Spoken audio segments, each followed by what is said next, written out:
Okay, welcome to the regular meeting of the Village of Yellow Springs Council, and this is February 22nd, 2022. And Judy, let's go ahead and call the roll. All right, Housh. I'm here. McQueen. Here. Krieger. Here. Stokes. Here. Brown. Here. Thank you. Also present is Village Manager Josue Salmarón, Village Solicitor Breanne Parcels, Public Works Director Johnny Burns, and Planning and Zoning Administrator Denise Swinger. I believe that Interim Chief Burge has some pressing duties and may not be able to make the meeting. All right, thanks, Judy. Let's talk about a few announcements. One of the things I wanted to let council members know about is Josue and I got to meet the new executive director of the Ohio Municipal League. It was an amazing meeting. He's got a lot of knowledge. He's been doing a tour around the state, and it was really interesting. It actually relates to something we're going to add to the agenda around our affordable housing goals. And so we'll talk about that later. And then Josue, I wanted to maybe tip off to you. I think it's good to elevate that we got that Greene County grant for WYSO, and also just what's going on with the police chief search. So if you want to maybe elevate those a little bit, and if you have any other announcements. Absolutely, thank you, Brian. Going in the order that you listed, Brian, we're excited to have received or help WYSO secure a grant for their new headquarters. As you know, council approved voted on a approved resolution for us to substitute one of our projects so that we could pursue a community investment grant for WYSO. The ask was over $100,000. The Economic Development Committee that reviewed the proposal and made a recommendation on proposal was really excited about the project, and what they wanted to do more, they awarded $25,000 towards the project. So I think every little bit helps for such an endeavor. So I understand. I've spoken with Luke, and he's really excited to receive a $25,000 grant. So I'm glad that we could play a role in helping secure some money for organizations, because radio station WYSO's success is our success. So I'm glad that we were a part of that. On the police chief search committee, we have a couple meetings scheduled. So we have the public meeting on Monday, and we'll release that. We'll release all the event information tomorrow. That'll be a public forum at the John Bryan Center. It'll be a hybrid meeting, similar to the candidates night for the last election, where there are in-person meetings and questions will be taken in the traditional way that candidates forums or other forums are managed in the village. So that would happen at the John Bryan Center. We had 4 candidates on the roster as final candidates. Just on Friday, we received notice that one of the finalists decided to take an offer somewhere else. So they're withdrawing their application from us. They decided to take another competing offer. So excited for them, but it's fortunate for us. That's one candidate that our residents want to hear from. But we'll move forward. We have 3 strong candidates. I'm working with the newspapers to make a profile of the individuals that are moving forward as finalists. So we'll release information on the 3 candidates this week. And we'll also have a list of questions that the news is submitting to us so that we can have the candidates provide a formal response. We'll also make the materials for those candidates available. Those will be the cover letters and their resumes. On the back end, we're doing our due diligence with vetting the candidates. So there's a screening process and a background check. The caliber of these individuals, I don't expect anything to come up, but we still are going to go through the motions and insurance. We're doing our due diligence and checking every box. So that's on next month, on Tuesday, the 1st, yes. On the 1st, okay. Council has interviews scheduled from 10 to 2. So we'll have 3 different groups, panels conducting interviews. One will be council, and the other groups will include mediation. The mayor's been invited. We've had some citizens invited to be a panel. So we'll also publish the schedule for the interviews. And Josue, just to clarify, so that's Tuesday, March 1st? So yes. The public forum? The public forum, correct. And then we have the council meetings on the 2nd. Thanks. The council interviews. Yes. And those will be by executive session. Okay, thank you. I have one more announcement. Go ahead. As many of you observed, we've got a lot of rain over the last 24 hours. A lot of rain. Well, I mean, a lot more than what our system perhaps could handle 2 years ago. So if we had this rain event 2 years ago, we would probably be dumping into the glens. Fortunately, with all the improvements that Johnny and the team have done around improving the motors at the lift station, the pipe capacity, and the processes of the plant, we were able to absorb 7 million gallons of water that were processed in our system. So with the processes we have in place and the way that our system designed, we were able to flow all that excess water into our retention basin. So none of it had to be dumped into the glen. So I feel fortunate that we, over the last 2 years, with the support of council, that we've been able to make the improvements to our infrastructure so that we could handle such a large event. Now, it's the storm systems that are coming through Yellow Springs are not unique to Yellow Springs. They're going to be a lot more commonplace. So it's important that we continue to address stormwater issues. And it just so happens that tonight, council will have its first reading on establishing a stormwater capital fund so that we could have a fund. Our intentions of bringing this forward, particularly for accounting purposes, some administrative purposes, but I wanted to tie into how relevant it is to the challenges we're facing today and challenges I expect to worsen with time. So I'd like to say that I'll close out. I want to thank my team for all the great work that they've done to ensure that we reduce the flooding in the village. To the residents, I appreciate their support. You saw my team out there clearing the drains and helping ensure water is flowing through the pipes. Let's let our teams do what they're doing. The water should drain, and we're in a good place. We're certainly in a better place than we would have been 2 years ago. All right, thank you, Josue. And yeah, I think that is amazing. And I really appreciate you sharing that and all the hard work we're doing around infrastructure. Do we have any other announcements before we go to the consent agenda? Okay, so the consent agenda is the minutes from our last meeting. Can I get a motion? So moved. Second. Okay, and Judy, if we can call the roll, please. Yeah, Stokes, Yes. Brown, Yes. McQueen, Yes. Krieger, Yes. Housh. Yes. Thank you. Okay, next up is a review of the agenda. Anything we need to add, subtract, or refine for the agenda? Brian, this is Kevin. I have 2 items I'd like to add to new business. Okay. One, and I'm sorry I didn't get this on earlier, but we did, I did mention it during agenda planning that Mark Housh of the chair for Chamber of Commerce here in Yellow Springs, they're applying for a grant from a community foundation, and that those grant funds would be used for staffing, both for the executive director and I believe for support.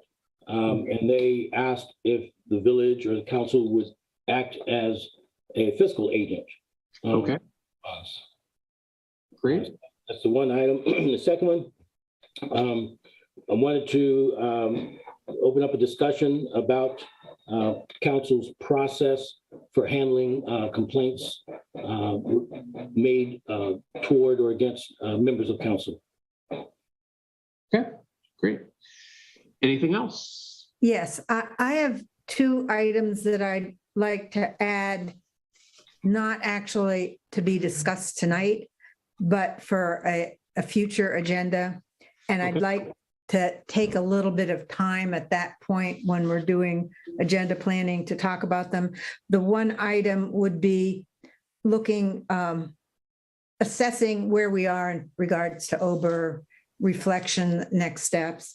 And the other is in regard to a presentation that I am going to be recommending regarding zoning.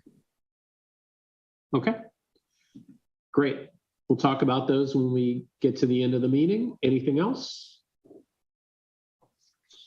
Okay. If not, then Kevin, I believe it's over to you for petitions and communications. Great, thank you, Brian. Excuse me. We have received a few letters of complaint against Councilperson Housh. That's from Allison Moody, Max Crone, Sandy Buys, Catherine Price, Lindsay Burke, Kelly Karp, and Heather Horton. Sarah Sinclair Amend had, well, I'm sorry, I missed her as well. Sarah Amend had a complaint as well. Laura Curliss had two letters, one regarding the PUD versus residential A, one suggesting that we go to in-person meetings in support of the council, or of support of council voting in favor of the PUD. In other words, these are folks who wrote lamenting that the PUD failed. That's Claudia, McPete, Mitzi, Niblack, and Edith Smith. Breanne Parcels, our solicitor, has a note regarding, Ohio Ethics Commission opinion. Brian Housh has a letter regarding House Bill 563. And that is all I have at this juncture. And just to say to the public that letters we know have been coming in on one topic or another, but this is all we've had opportunity to process. Thank you. All right, thanks. Brian? And yeah, go ahead, Marianne. Yeah, regarding House Bill 563, which would be taking away our right to regulate Airbnbs, I think that we should put that on the agenda. I don't know if it would be for today or our next meeting, but I think we need to oppose that. And I'm hopeful that the Ohio Municipal League will be opposing it. I hope so too. Last time they did not oppose what they should have with the Right. taking away the rights of ephemeral streams. So hope Yeah. they get on the right side this time. So, and thanks, by the way, I meant to, while I alluded to it, I didn't actually add it to the agenda, but I would like to add House Bill 563 to new business. Because I think we have to think about action on that. It totally dismantles everything we've tried to do. So, all right. Thanks, Marianne. Anything else before we move into legislation? Okay. So we have first up ordinance 2022-05, and we can do that by title only. All right, this is 2022-05, establishing a street capital improvement fund. Can I get a motion? So moved. Second, All right. Josue, Johnny, who's talking about this? It's both of us, and I'll start with an overall statement about the two ordinances that you're hearing tonight on the capital funds. This is primarily an administrative cleanup that we're trying to do. As you know, we have capital expenses and streets and stormwater issues. We don't have a place to properly allocate those expenses, and the reason the issue recently came up as we were navigating how to allocate the funding for the OPWC grant money that we received for the reroute of the storm system along Dayton Street. So as we were working through how we would have the payments get made to the vendors and where the money be allocated, we had an issue where we didn't have a stormwater capital fund to designate those expenses. So this is an effort to clean up some of our accounting and put in the accounting processes to ensure that we're properly tracking some of our capital expenses in capital expense budget line items versus being in professional services. Once it's in professional services, it's really difficult to tease out what of those professional service expenses were actually went into infrastructure improvements or capital improvements. So by us designating a specific streets capital funds and stormwater capital funds, we're able to track over a period of time what investments we're making in capital improvements in those areas. So that's the nutshell, Johnny. I don't know if there's anything you want to add to it.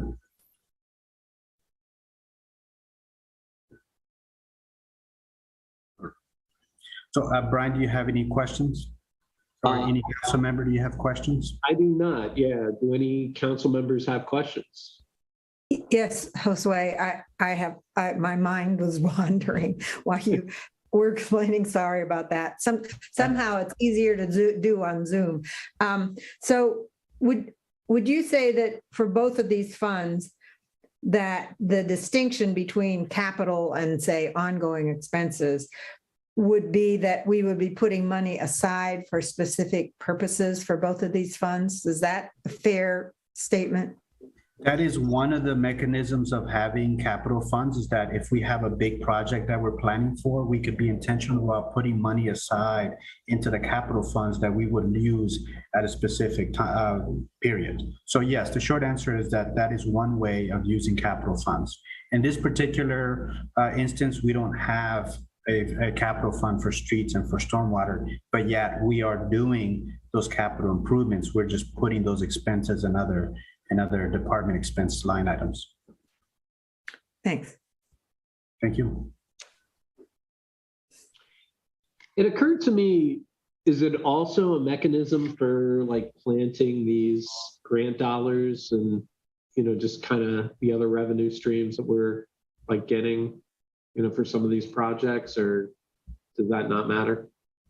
No, it can be a mechanism. I think one of the things that we have talked about in the past, when you have, say, improvements, say a residential development, you consider this for the Airbnbs, that council established a affordable housing mitigation fee, and that you also created a special revenue fund to have the revenue streams of that fee go directly into a particular fund. The mechanism could be created if there was a legitimate reason to, say, assess either stormwater or stormwater management fee to development projects, whether residential or commercial, that fee could be the revenue streams, or those revenues could be directed into the stormwater capital fund. Okay. Did that answer your question, Brian? Definitely.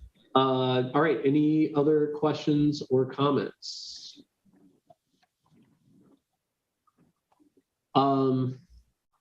Well, I think our convention is, if there aren't a lot of questions about ordinances, we go ahead and take a vote, just to make sure that everyone knows where we're at. So Judy, let's go ahead and call a vote on this. Sure. Stokes. Yes. Krieger. Yes. McQueen. Yes. Brown. Yes. Housh. Yes. Thank you. Okay. So let's roll into 2022-06, and we can also do that by title only. Okay, this is establishing a stormwater capital improvement fund. All right, can I get a motion? So moved. So moved. Second. Okay. So Josue, you've already kind of like given some background, so I don't know if you or Johnny want to highlight anything else on this one? Johnny, do you want to highlight anything else? No, it's the same thing. We need to establish an account so we can make further improvements and then maybe set aside money as we get it, plus use it to drop grant funds into. Okay, great. Any questions or comments? All right, well, I know Matt Dillon's in on this as well, so thanks for being proactive on this. And Judy, let's go ahead and call a vote on this one as well. All right, Krieger. Yes. Brown. Yes. Stokes. Yes. McQueen. Yes. Housh. Yes. Thank you. Okay, now we just need to find more money for those funds. All right, so let's move into resolution 2022-12, which we can do by title only. All right. This is approving a change order with Ranger Construction for Dayton Street Sewer Rerouting Project. All right, can I get a motion? I move. So moved. Second. Second. Good. All right. Josue, Johnny, who's talking about this? Brian, Brian, let me just add the one thing. You ended that last piece with, let's hope to find more money. We're doing this major stormwater reroute project primarily with grant money. And Johnny was working with the engineers to get a pricing on all the work that we were doing and doing their negotiations. And turns out that we were going to be able to get our project done as we submitted with a lower amount than what we estimated. So that would have meant that we would be leaving money on the table. And we don't like leaving money on the table. If we got an award, we want to be able to utilize every dollar that we've been awarded. So we're at this point precisely for that because there's money on the table. Johnny, do you want to take it over from there?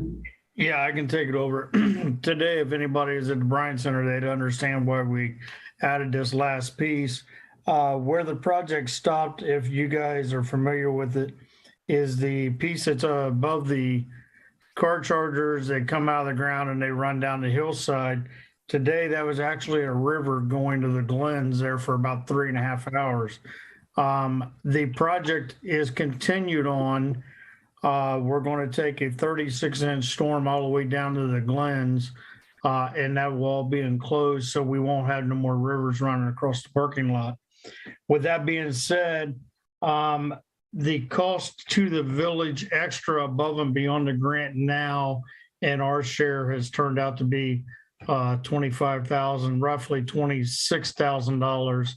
And that is solely because of the material, the cost to get it and the cost to get it to us so we can get the project started. So it went over the engineer's estimate about $25,000, and that is solely material costs, nothing else. Mhm. Okay, great. Yeah, I'm really excited about this. I love seeing how we're leveraging our funds. Are there any other questions or comments? Yeah, I have a question, Johnny. Okay. Is there any possibility that some of that water could be captured through not necessarily environs, what do they call it, bioswales? Or does it all have to go? It all needs to go down to the glens. There's no chance of bioswale because of how much water. This water collects all the way over to Union Street, Stafford Street, and it all comes down North Winter to Cliff to Walnut, behind Railroad Street or behind Dayton Street, comes all that way. So actually we've increased the size of the storm going down Cliff, and it's actually at about 11.5 foot. So eventually we can get storm back into Stafford, Pleasant, over to Fairfield to be able to help collect all that stormwater as well. Thanks. Okay. Anything else? All right. Well, it looks solid to me. So, Judy, let's go ahead and call the roll. Yes, Brown, Yes. McQueen, Yes. Stokes, Yes. Krieger, Yes. Housh. Yes.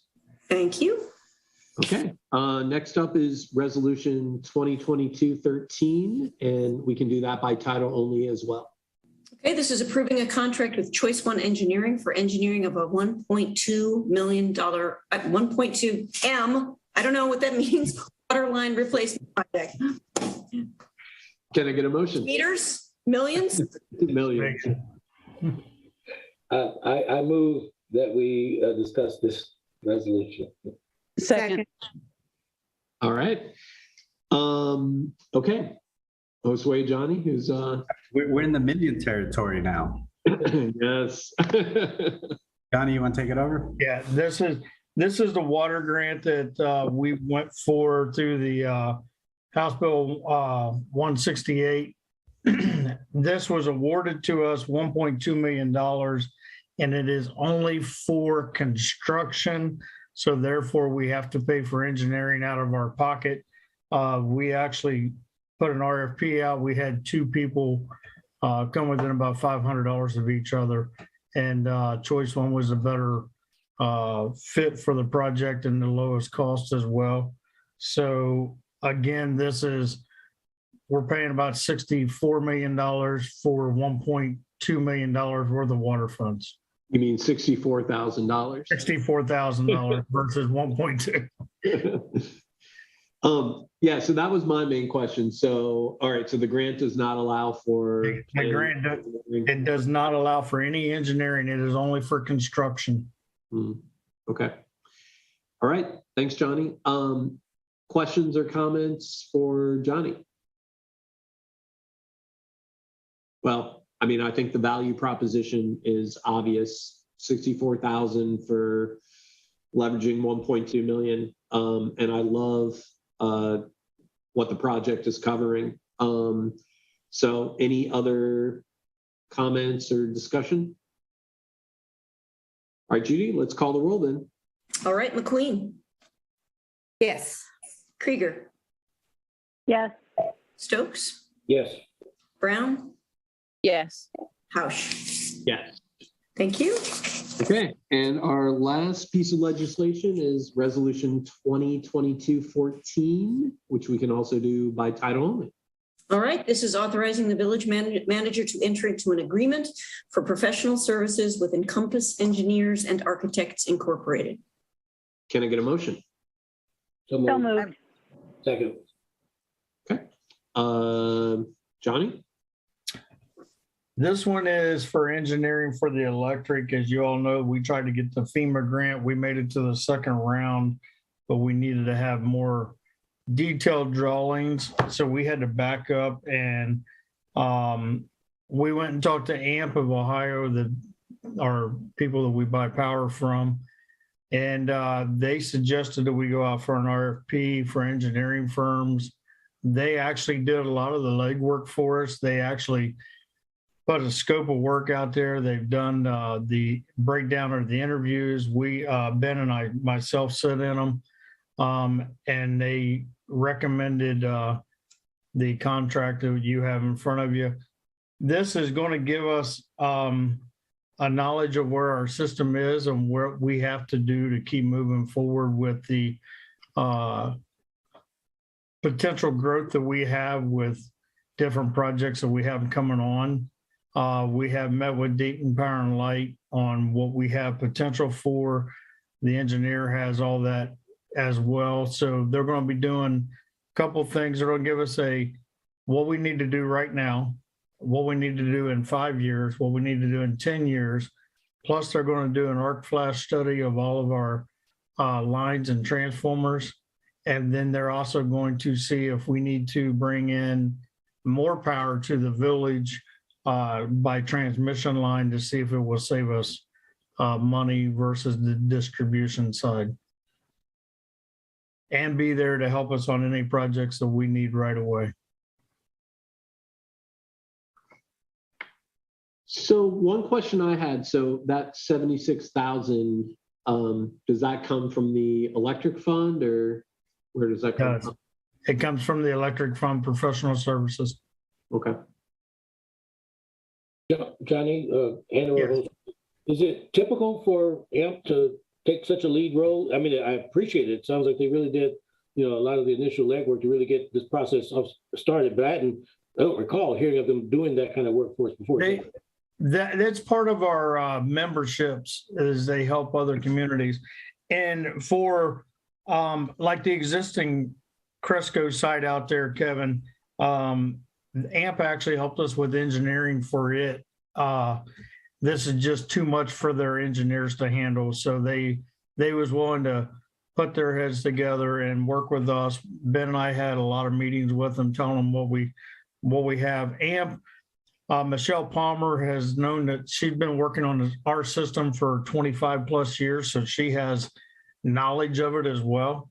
So she was a very vital role in making sure we get the best for our system. Great. Excellent. Thanks. Glad to hear it. Thank you. And I would add, Kevin, to what Johnny said, that About a year, maybe 2 years ago, Johnny, you may remember when we were at Piqua, we had a technical meeting about the Area 1's substations.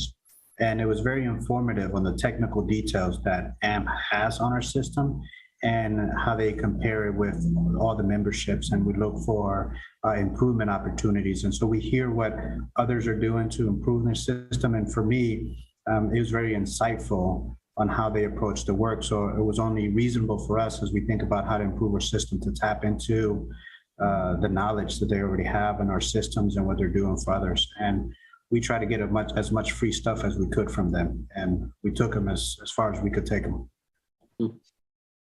Well, good. This is Lisa. I think this is really an important professional services agreement so that we can be grounded in, you know, sort of the reality of now, the reality of 5 years from now, and chart our course. I can imagine that it will be really important for budgeting going forward and prioritization of projects and decision making. Mm-hmm. Thank you. Thank you. Okay. Any other questions or comments? All right, excellent. Judy, let's go ahead and call the roll. All right, Stokes, Yes. Brown, Yes. McQueen, Yes. Krieger, Yes. Housh. Yes. Thank you. Okay. So next on the agenda is citizen concerns. So this is the opportunity to talk about anything that's not on the agenda specifically, and we will allow up to 3 minutes for comments. Do we have any citizen concerns?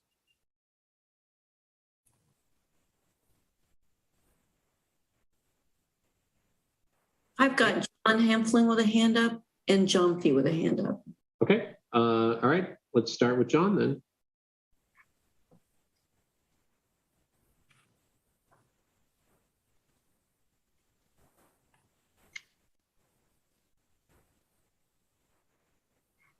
Okay, sorry, I wasn't. Yeah. So I'm John Hempling. So I think we already know what's going to happen when Oberer's application for a major subdivision goes before Planning Commission, or, well, it seems very likely that Breanne Parcels, the village solicitor, will be advising Planning Commission that if they deny the application, that this will only have the effect of Oberer suing the village and the village losing money in legal fees, and won't ultimately have any effect on the development. And, you know, I think it's very likely that a lot of villagers will also be there telling Planning Commission that Breanne is wrong and that they should vote against the application because it doesn't meet our zoning code. And so I'd like to call on council to try and get out in front of that by each one of you, other than Kevin Stokes, of course, stating, you know, if you agree with Breanne's legal interpretation, or if anyone has any doubts about Breanne's legal interpretation. And if anyone, you know, at least one council member does have any doubts, then I would strongly encourage council to seek a second legal opinion so that we can demonstrate that the village is going about this in good faith. Basically, I'm worried that, you know, if we were to find out at the last minute that some members of council have doubts about Breanne's legal interpretation, I believe that both sides would just be trading accusations of incompetence and or bad faith. And I would really like to avoid that because I'd like people to trust each other. I hope that that was sufficiently clear. And yeah, I hope that people will state what they feel like is whether basically the parallel plan that council has sort of already been before council, which I think is substantially similar to the major subdivision application, whether or not they feel like that meets our current zoning code, as I believe Breanne Parcels, the village solicitor, has stated. Thank you very much for your time. All right, thank you, John. Okay, and then John Fee.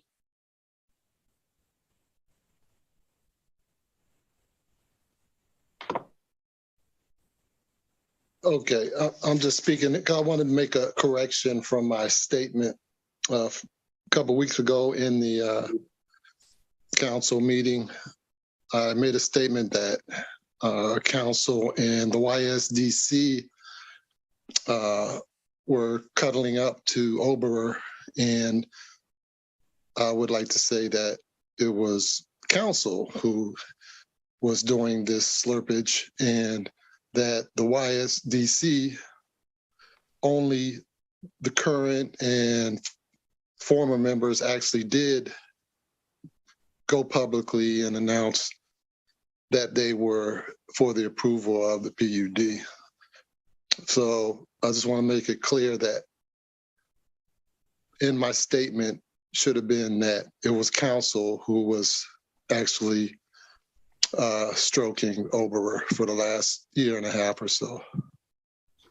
And that was it. Thank you. Thanks, John Fee. All right, do we have any other citizen concerns? I've got Joe Amend with a hand up. Okay, Joe?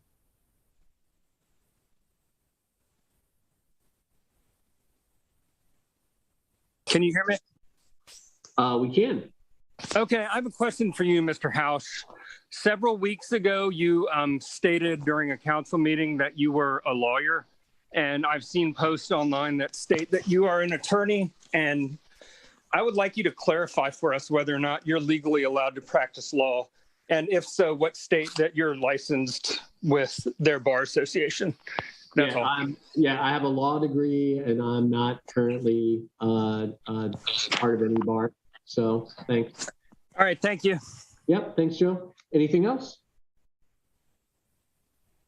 Okay, then I think we're gonna move into special reports. And we've got several of those, beginning with the now Public Arts and Culture Commission, PACC. And Lisa, I don't know if you wanna kick this off? Well, I'll just always begin and end with thanks to the members of this very, very active group who put in a lot of hours. And I think that the members who, Amy Wansley, who's just entering the room, and Dr. Kathy Roma are going to present on behalf of the group. It's been a collaborative event to pull it together, and I'm just really grateful to this group. Thanks.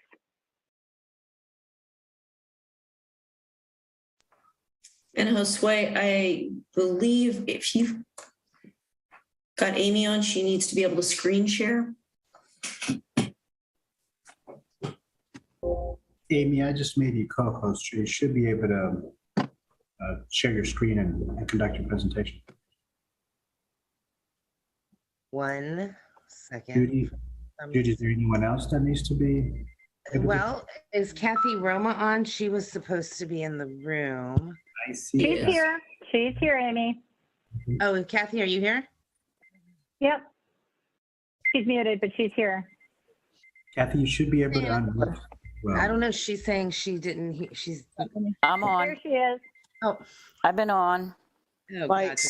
All right, here we I go. had trouble, but I'm on now. I'm on a different computer. Okay, gotcha. Let me share my screen. I apologize for the delay. All right. So I'm presenting on behalf of the Public Arts and Culture Commission.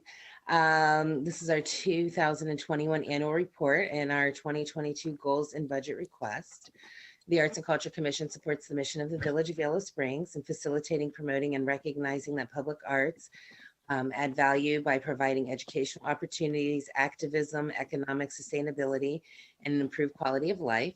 The commission navigates and connects our creative community with the arts community, with the village government.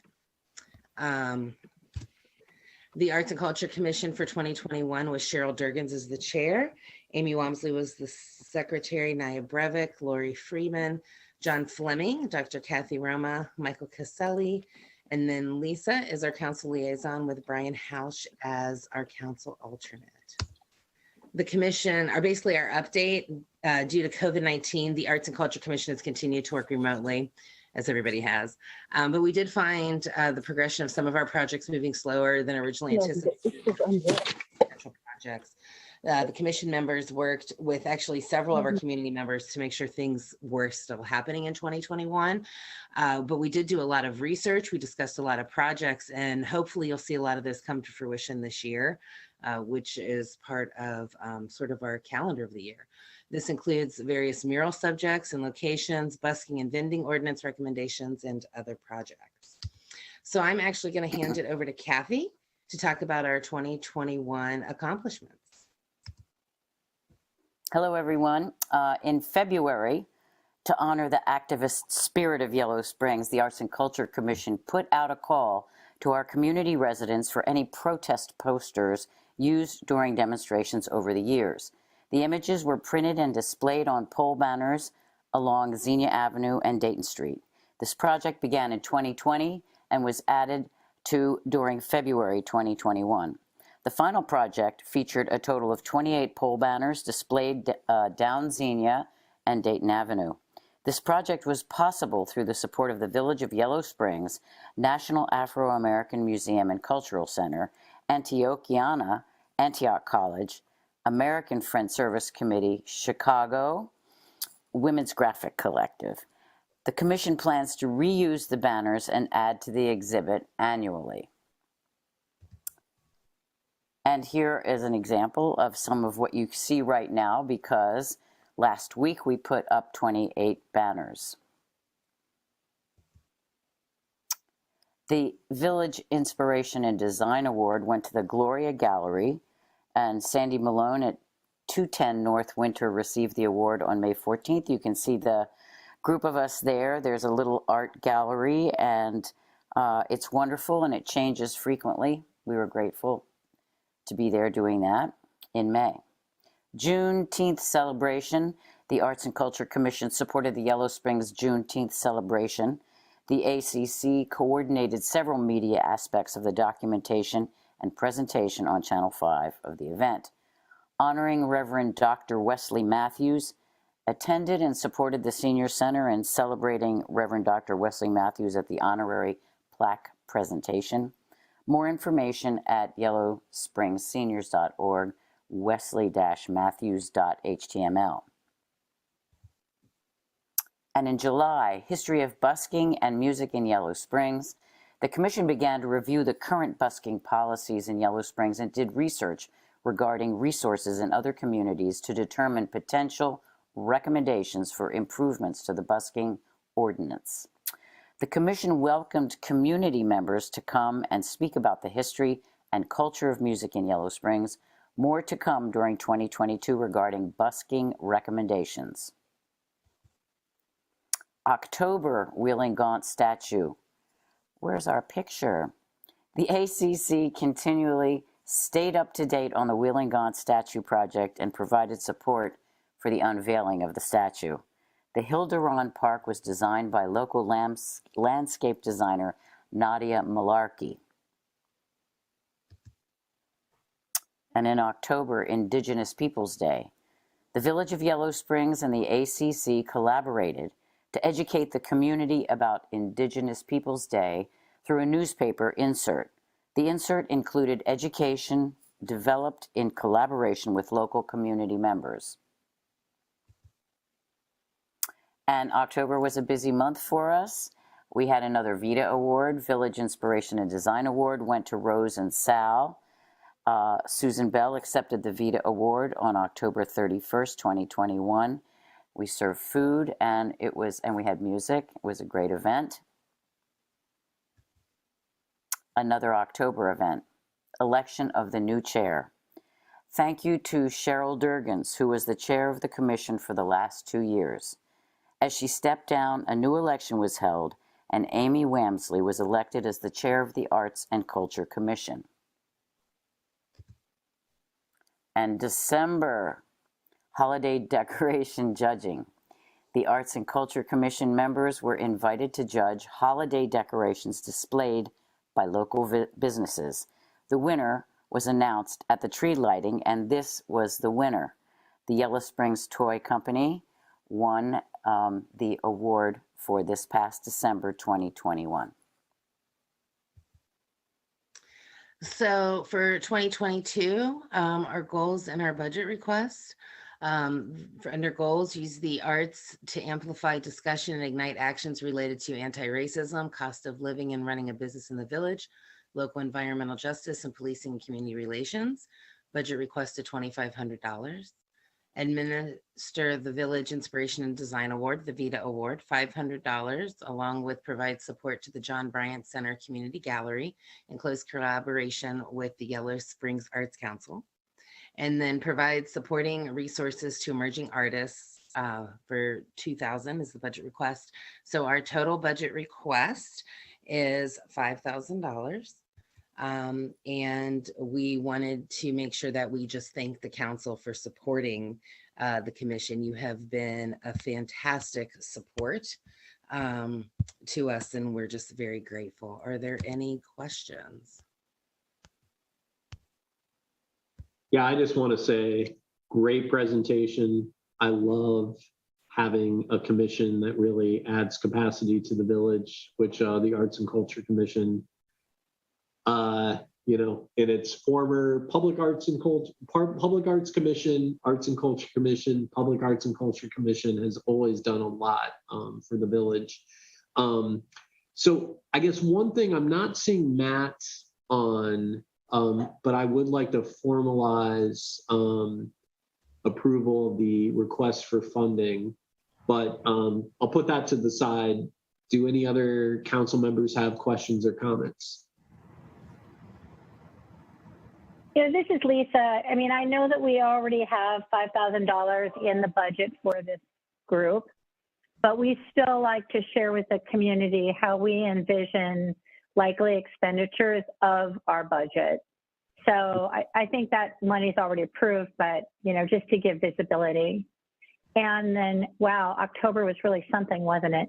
And I just really want to reinforce, you can tell from this wonderful report what an actively engaged group of community members we have and how we leverage public art and cultural expression as a way to tie in with the village values.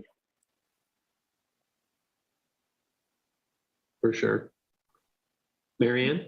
Yeah, I really appreciate that you included environmental justice in your goals, and I don't remember if that was part of the budget, but at the Environmental Commission, we've talked about having a closer relationship with the Public Arts and Culture Commission, because a lot of the work that the Environmental Commission has been doing and wants to do involves education, and the best way to educate is by using visuals and art. And so I'm excited about that. Thanks. All right. Any other comments? All right. Well, Amy and Catherine, thank you so much. Lisa, you are doing a great job. Yeah, I just, Judy, I think like after, because I know Environmental Commission has also got a particular number. I understand that we've set aside money for commissions in general, but I'm not sure that we've actually, you know, kind of carved out the amounts for the particular commission. So I'd like to, you know, I guess just have Matt come back at the next meeting and formalize those aspects of the budget and just make sure that that's clear. So. Yeah, I can follow up with that, and I can probably just get an email out to you folks tomorrow. I'm pretty sure that that's been allocated, but I can make sure with Matt tomorrow. Cool. All right. Thanks. PACC. All right, and I think next up we have a end of the year report from the Environmental Commission. Marianne?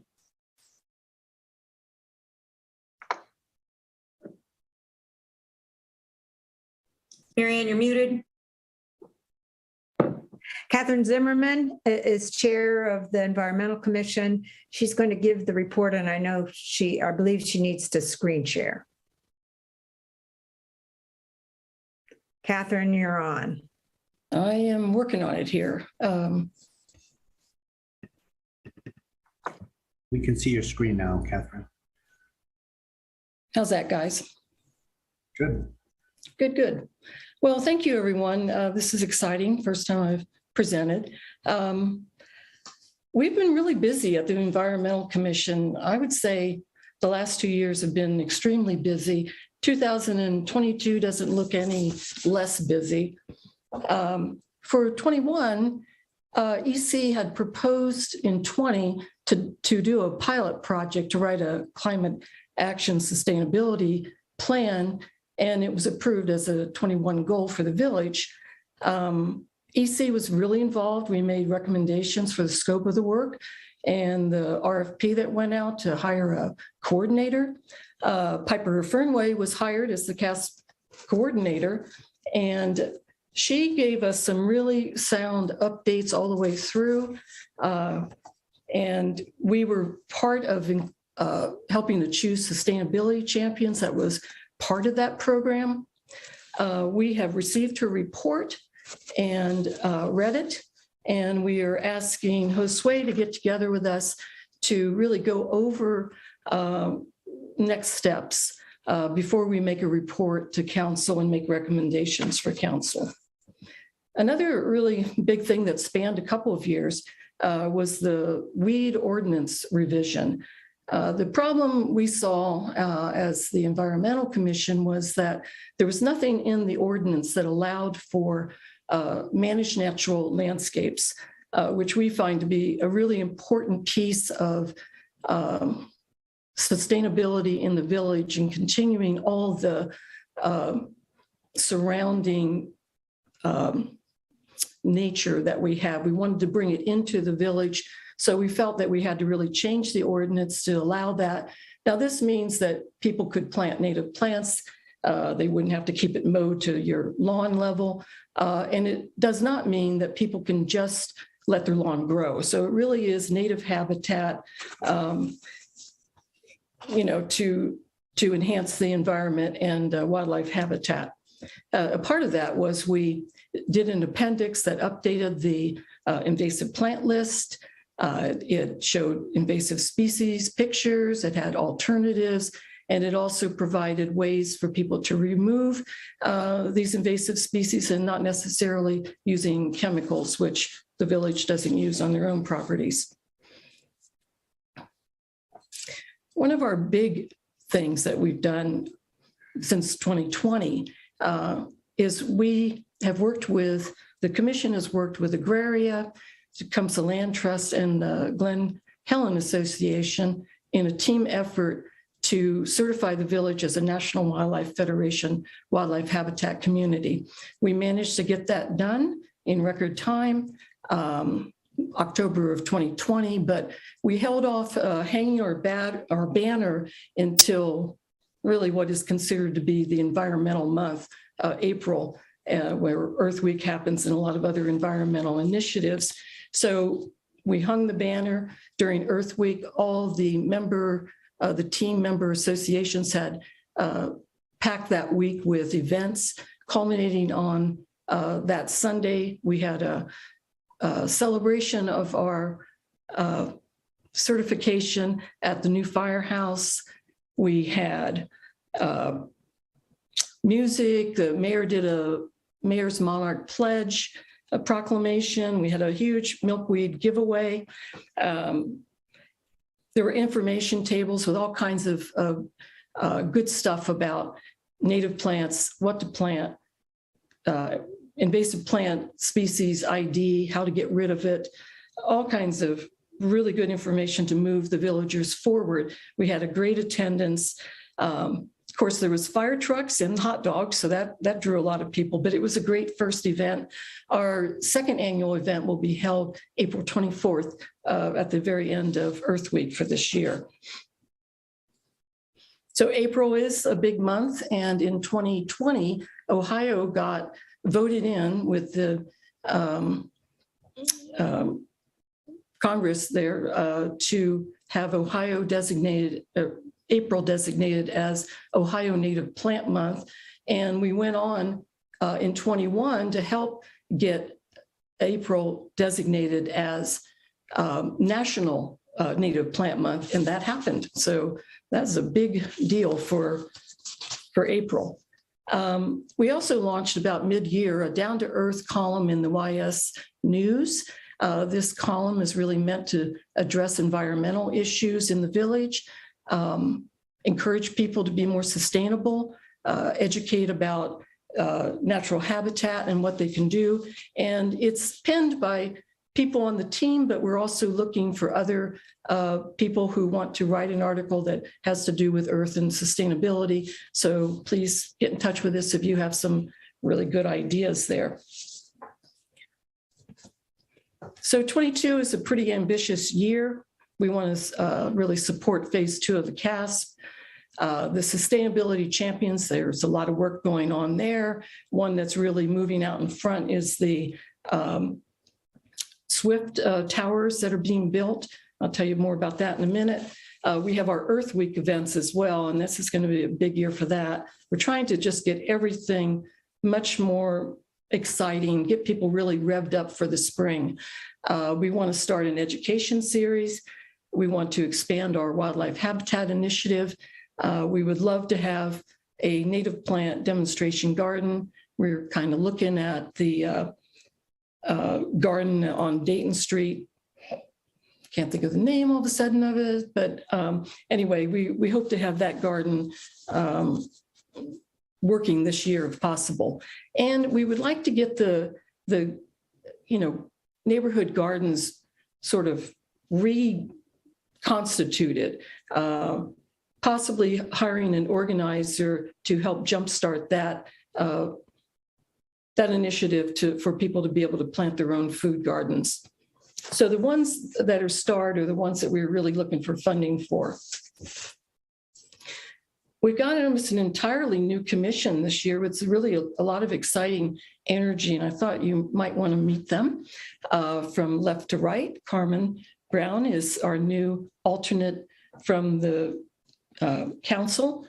I'm starting my 3rd year, and I am the current chair. Of course, Mary Ann has been doing this for a long time and well-versed. Thank you, Mary Ann, for all your help. Rebecca Potter is with UD, and she is the Sustainability Program Director there. And she was the point person working with Piper Fernway to write the CASP report along with some UD student help. Alexander Klug, she's the Agraria Land Director, and she's also working on composting initiatives. Riley Dixon, he's with the YS News, and he's the guy who's making the chimney swift towers happen in Yellow Springs. It's pretty cool. And he's working with WYSO to do that, and Luke Dennis there, and they should be building here in March to be ready for the Swifts to return. And finally, Nancy Leinberg, she joined EC this year. She's a citizen who just wanted to really work on helping to write a long-term sustainability plan for Yellow Springs. She is also the EC secretary, and she coordinates the Down to Earth column. We're looking for another EC member to fill out the team, but we're on our way. It's going to be a really great year. I'm looking forward to it. Any questions? All right, thank you, Catherine. What a great update. And again, the Environmental Commission is always doing so many amazing things that are furthering our goals. Yeah, so any questions or comments? Yeah, I have a comment. I just wanted to say thanks, Catherine. It's really kind of a breath of fresh air to have someone that I can bounce things off of. With regards to environmental causes. It's really cool. I really appreciated talking to you this weekend, Carmen. It's great. You've really added a lot in a short time. Thank you. Thanks. Any other comments or questions? Yeah, this is Marianne. First of all, it's the Environmental Commission has always been a meeting I look forward to, a fun group of people. I just wanted to say something about the neighborhood gardens. That was something that we've sort of, it's been languishing in terms of leadership.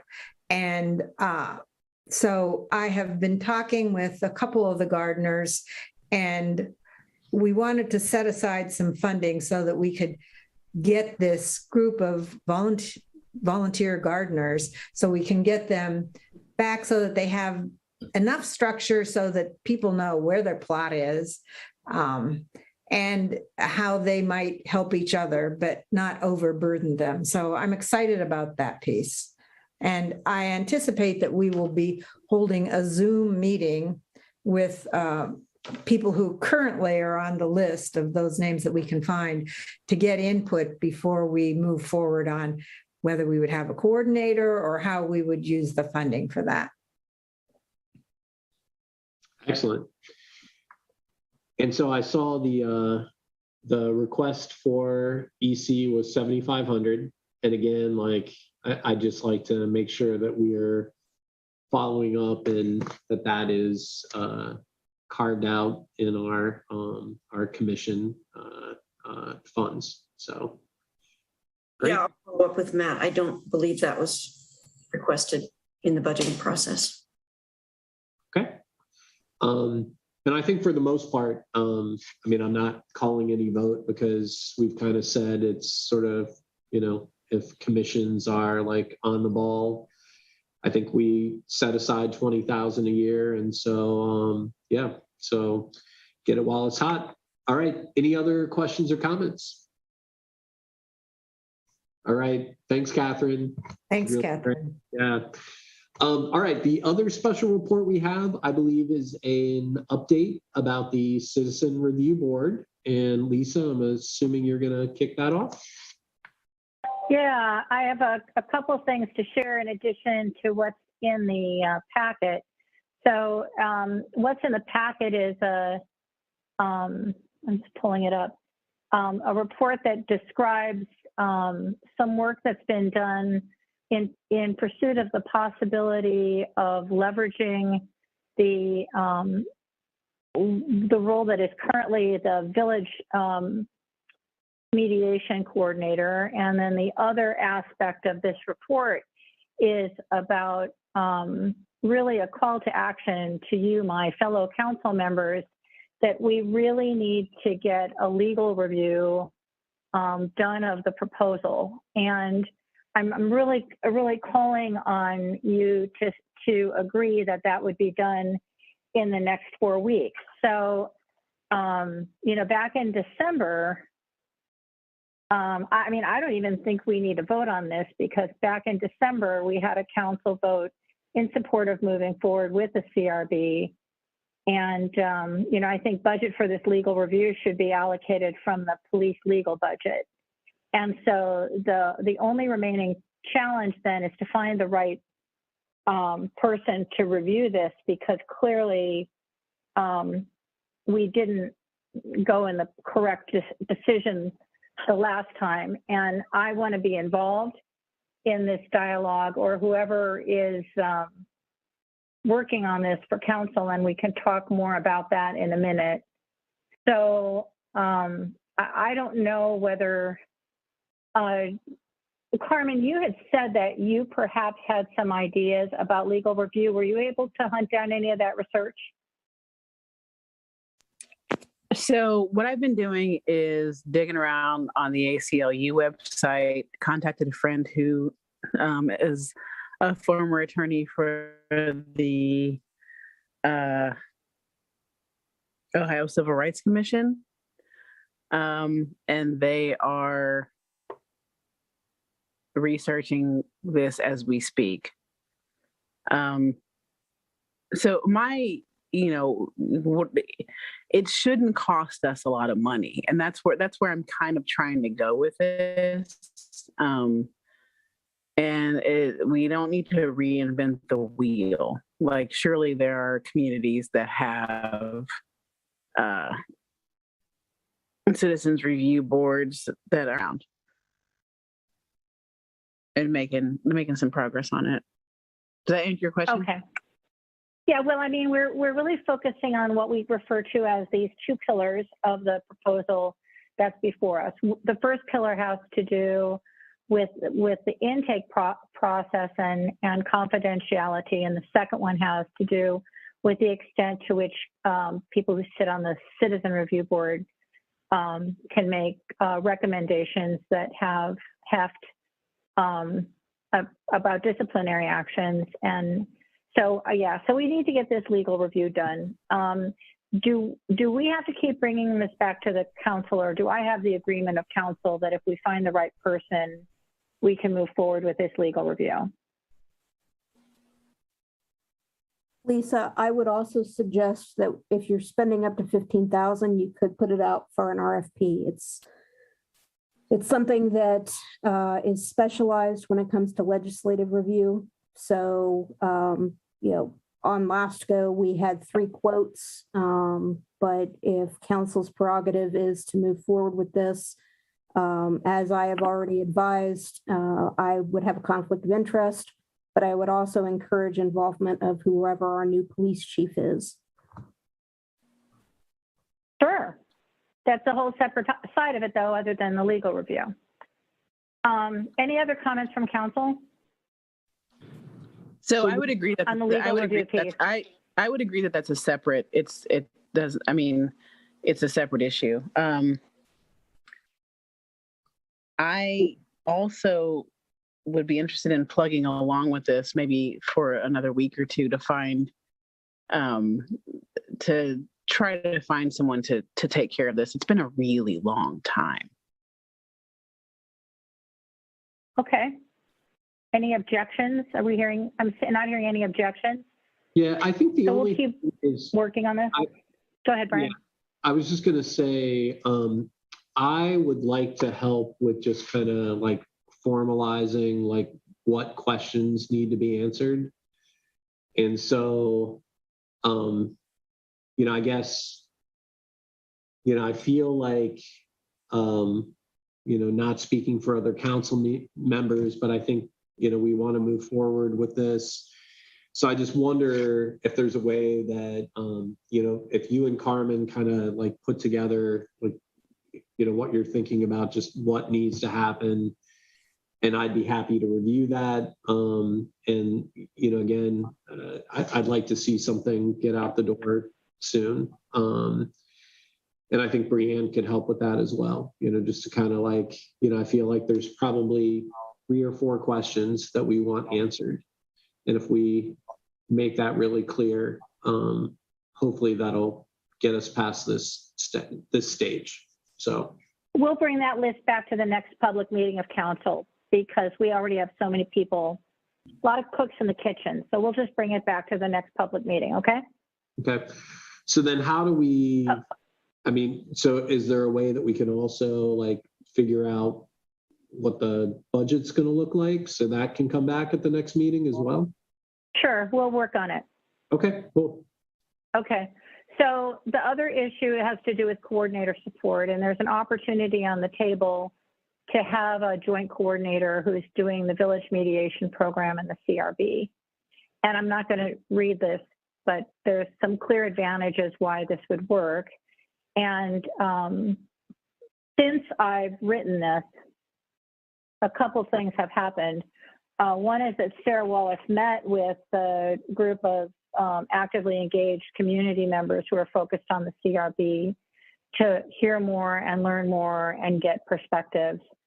And then second, the Village Mediation Program Board met and has expressed interest in working through a combined staffing model.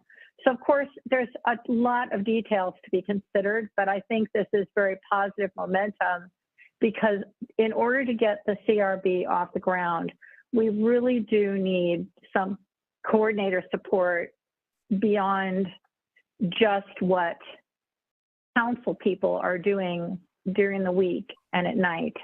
And as I put in the report, the VMP is not the CRB, but it's just about sharing this coordinator role. I really want to make that point. So I need to clarify some issues around council member involvement that are very problematic right now, and I have a proposal. But before I go into that, I see Mary Ann has her hand up. Yeah.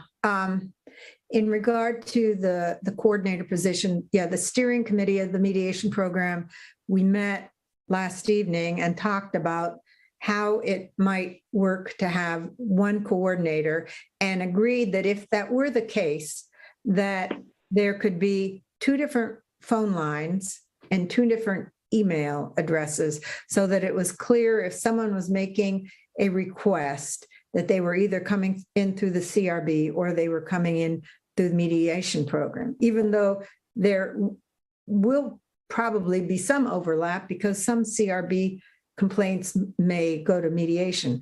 The other thing we talked about was talking with the Dayton mediation group, who have done work with Citizen Review Board. And so Janet Mueller, who lives in Yellow Springs, is the go-to person for the Dayton mediation program in regard to the police work.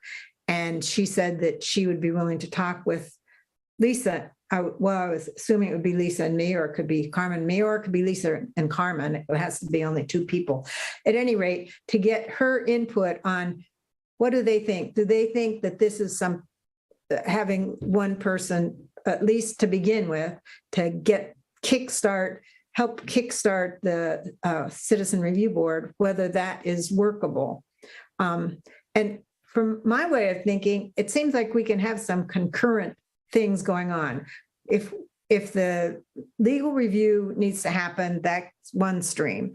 The getting a coordinator, if people agree to that, is another stream that we could start. And the other piece, I think, is having the draft come to council, which has not really happened as far as I'm concerned. And I think that there's some things about the draft for the CRB that at least I would like to discuss that could happen separately from a legal review. So I'm just would encourage us to move forward on what we can move forward to get this started. Thank you, Mary Ann. The draft has come to council. And every time we bring it up at council, we start to go around and around and around about the legality of some of the aspects of the draft, to the point where I called a vote in December, just like, are we for this at a conceptual level or not?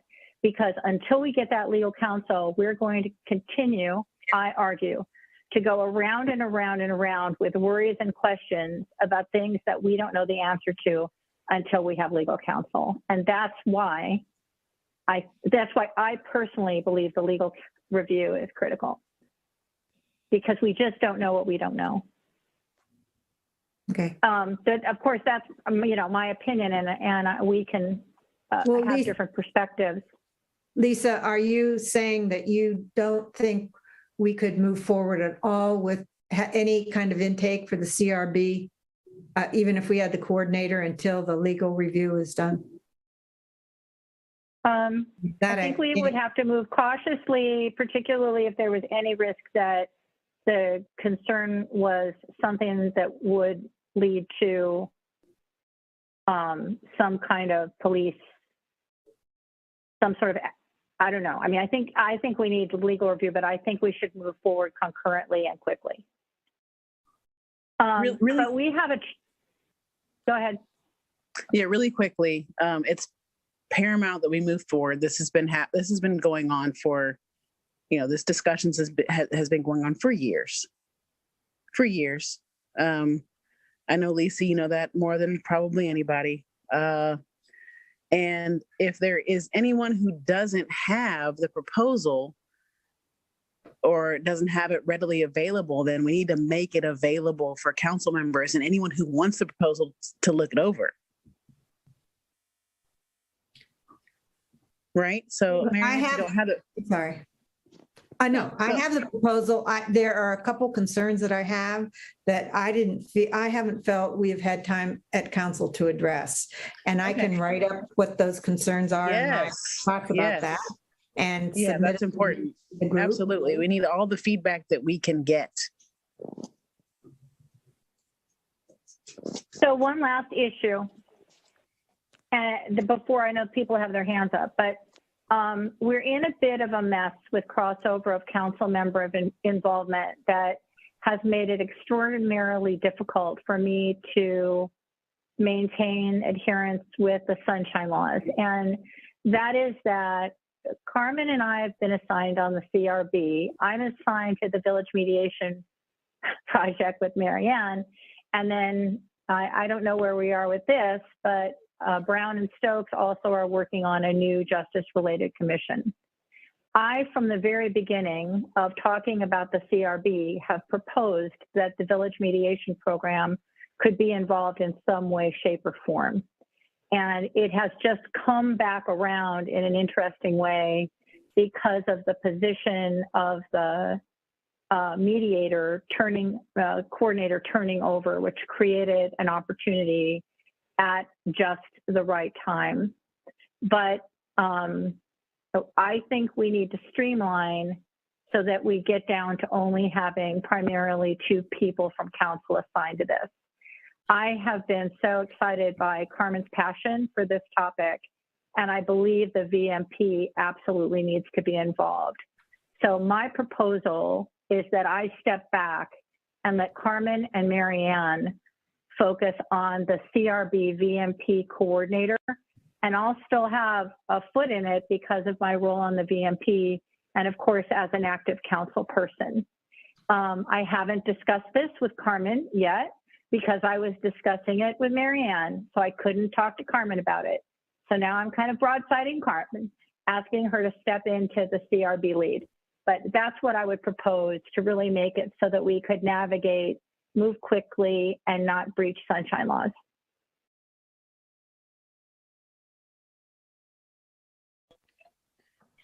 So I'm on board for that. And I will say again that we don't have to like reinvent the wheel. We have a lot of models that are working in communities our size, and we can do this.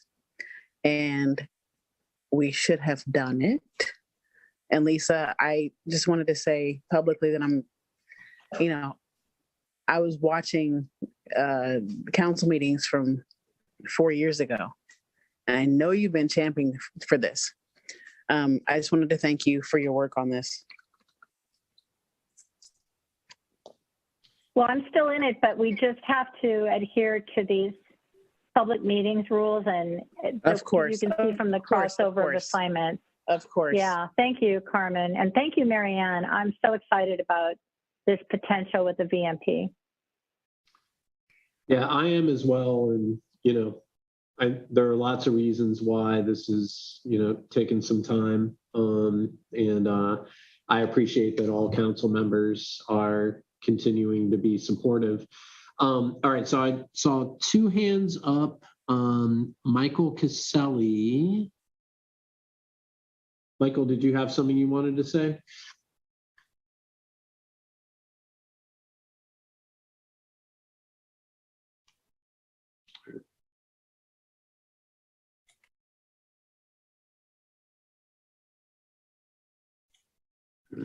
Yeah. I'm new to the CRB discussion, and I'd like a reiteration of the 2 pillars. Is that possible? Because I think that's an important part of this proposal, and I don't know if this is a time for that reiteration in brief, but I would really appreciate it. Sure. Lisa, do you want to highlight those? Yeah, sure. As I just said a few minutes ago, the 2 pillars, one has to do with that there absolutely must be confidentiality, privacy for people coming forward. This has to do with the power differential and, just being certain that we can hear from people and that the you know, we're protecting people who have concerns. And the other one, which is the more challenging one in terms of legal review, or it keeps coming up and we keep going around and around on this, is the extent to which in the state of Ohio, community members sitting on a citizen review board can get involved in actually making recommendations about actions with the police if there's some kind of investigation, or if it can just be like a recommendation, not actually investigation and required action. All right, thanks, Lisa. John Fee, go ahead. Thank you. Michael, I can answer that. Lisa has it half right, and I'm kind of surprised. The second pillar, Lisa is absolutely correct about the community member on the CRB having equality on a board who would decide on disciplinary actions for violations. But the second pillar, this is the second pillar, because I architect this proposal that you have, is that when the CRB in coordination, because I see that this is what we talked about with Sarah Wallace last week with the VMP. I see the coordinator or the board member, by the way, which we already have somebody who has thought about it and reflected and has decided they would be up for that position. But I don't see the VMP role changing, that they would take all the service complaints, all the complainant services. But where the work overlaps would be a CRB board member working with the VMP in screening complaints. And this member would have to be, you know, educated and maybe even credentialed, but trained to know the difference between service of complaint and actual serious violations of duty, you know, killing somebody, maiming somebody, putting a taser in somebody's face, you know, like what happened at the New Year's Eve event. So what I envision also is this coordinator position working with the VMP to sort and screen and prioritize for the serious violations. Because the second part of the two pillars, this is clear, and it's in the proposal, I'm not sure why Lisa missed it, is the CRB investigator with subpoena power who does not work for council or the police department. And so, Michael, that is your answer to your question. That's the second part.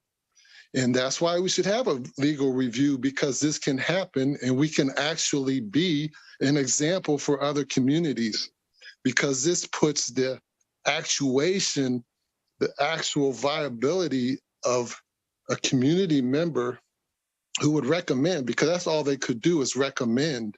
They can't make the investigator would take a recommendation and investigate. And then if the investigator found wrongdoing, violation of duty, all the investigator could do is forward that to the prosecutor. And then it's up to the prosecutor. The prosecutor doesn't have to do their due diligence and investigate. They can say, okay, we got your investigative report and we choose not to go forward, or we choose to. But before all of that, you have actual, real, genuine community input where members of the community can recommend to this investigator, the CRB investigator, the second part of the two pillars. And that's real. Even though it's just a recommendation, at least there's input from the citizen. And that puts, you know, that effectuates something that all council members put lip service to, either, you know, when it comes to election time or not, where we want to share power and be, you know, have these relations with the community where we're working with each other, but it's never on an equal level. that's what I saw when Lisa sent me. Hey, guys, we have got to move this along. You got a lot of hands stacking up here. Okay, that's what I saw when Lisa sent me the history, that council always was in charge of it. This proposal makes sure that council is not in charge of this CRB. Okay, I can leave it over at that. All right, thanks, John P. All right, I saw John's hand, but yeah, we also, I think that's going to be the last comment, and maybe if Josue really has something he needs to say. John, go ahead. Hi. So I guess my major concern about the proposal is the confidentiality thing. I don't exactly understand who is being protected by that. If the CRB did an investigation and, you know, adjudicated a complaint and a cop got in trouble for their behavior, obviously the cop would know what incident they got in trouble for. You know, in Ohio, complaints against police are considered public records, which isn't true in a lot of states. It's considered sort of a good thing, I think, that complaints are considered public records here. So I guess that's sort of my biggest concern. I won't sort of filibuster here since you guys have a lot to do. Yeah, well, thanks for flagging it, and we'll make sure that that's part of the legal review. Josue, last comments on this? Brian, I've raised my hand before you were limiting the time, but I was a little confused by some of John Fee's design of the program. It sounded like everything goes to a prosecutor after the CRB recommends. So just had a question, because I read the proposal, and I'm wondering about what's the village piece. As I think about the administration, the work of the administration seems, I was just too confused, and maybe not anything to address at this point, but just for my own education, I wanted to understand where the discrepancy was. Yeah, all right. I think that's great to highlight, because there continue to be different concepts around this, despite, you know, I guess folks saying like there's a proposal that's clear. So I think I agree that we need to get the legal review on what's possible and what's not. And then we, as you know, Marianne and Josue have pointed out, we still need to kind of vet what we're doing, why we're doing it, and make sure it really, you know, does achieve the overall goals. So so there's work to be done. Yeah, I'll just say this is not easy stuff. And for those that remember way back to the Justice System Task Force, small communities do not normally do citizen review boards, but this council has committed to figuring it out, and we will do that. And I appreciate the feedback. So Lisa, it sounds like our action step is we're going to get like specifics on what we want that lawyer to do. We're going to approve some money, and we're going to move this forward. You want to say anything else, Lisa? No, I just thank you for the time, and thank you, Carmen, for stepping into the lead role with this and coordinating with Marianne regarding the village mediation program. Yeah, thank you guys. Okay, we are going to move into our old business item, which is the Active Transportation Enhancement Committee, Commission, whatever. And Marianne, I'll let you kick this off.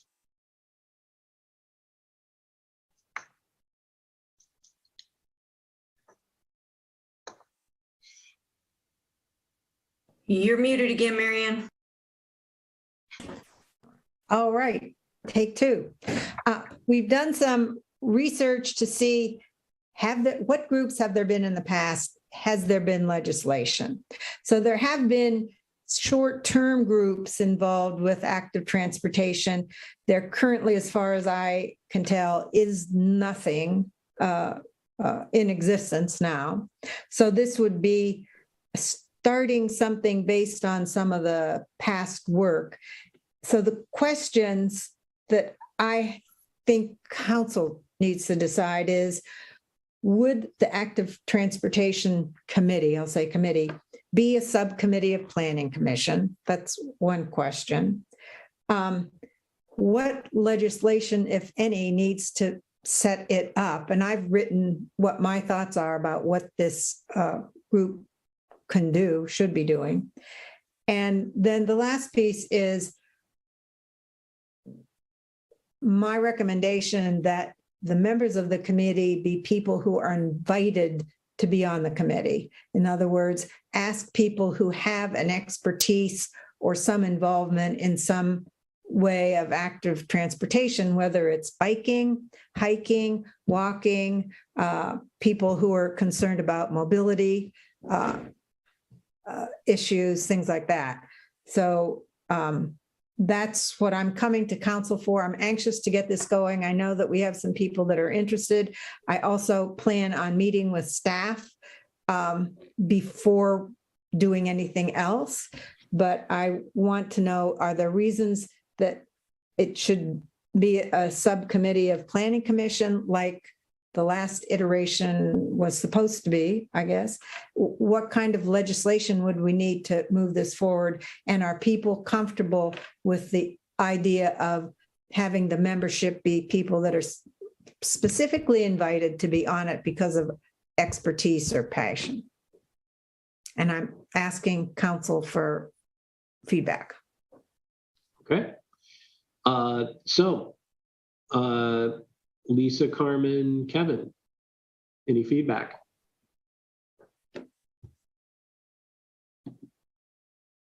So this is Kevin. So Marion, you're started off saying that members of the CRB should be invited. So who's doing the inviting? I mean, what body exists in advance of the council? Well, and I should say that I'm also asking staff for feedback now too. I mean, I plan on talking with Josue, Johnny, and Denise separately, but whomever is I would be one person. Whoever is who else is creating the group would be doing the inviting. So, and Kevin, kind of related to that. So Marianne alluded to what the former Yellow Springs Active Transportation Committee, which is the group that helped get our second Safe Routes to School grant, for the sidewalks that are going to go around the schools, secured the funding for our Yellow Springs Active Transportation Plan.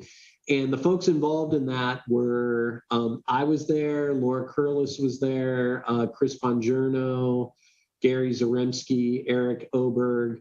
So, Marianne's referring to folks that have actively stepped up in the past and have the expertise that they could add value when we're dealing with these $2 million, grants to, up our game on active transportation. So just to kind of give you an idea of we got Mark Heiss now, so we've got a variety of people that actually understand what trail building and active transportation is about.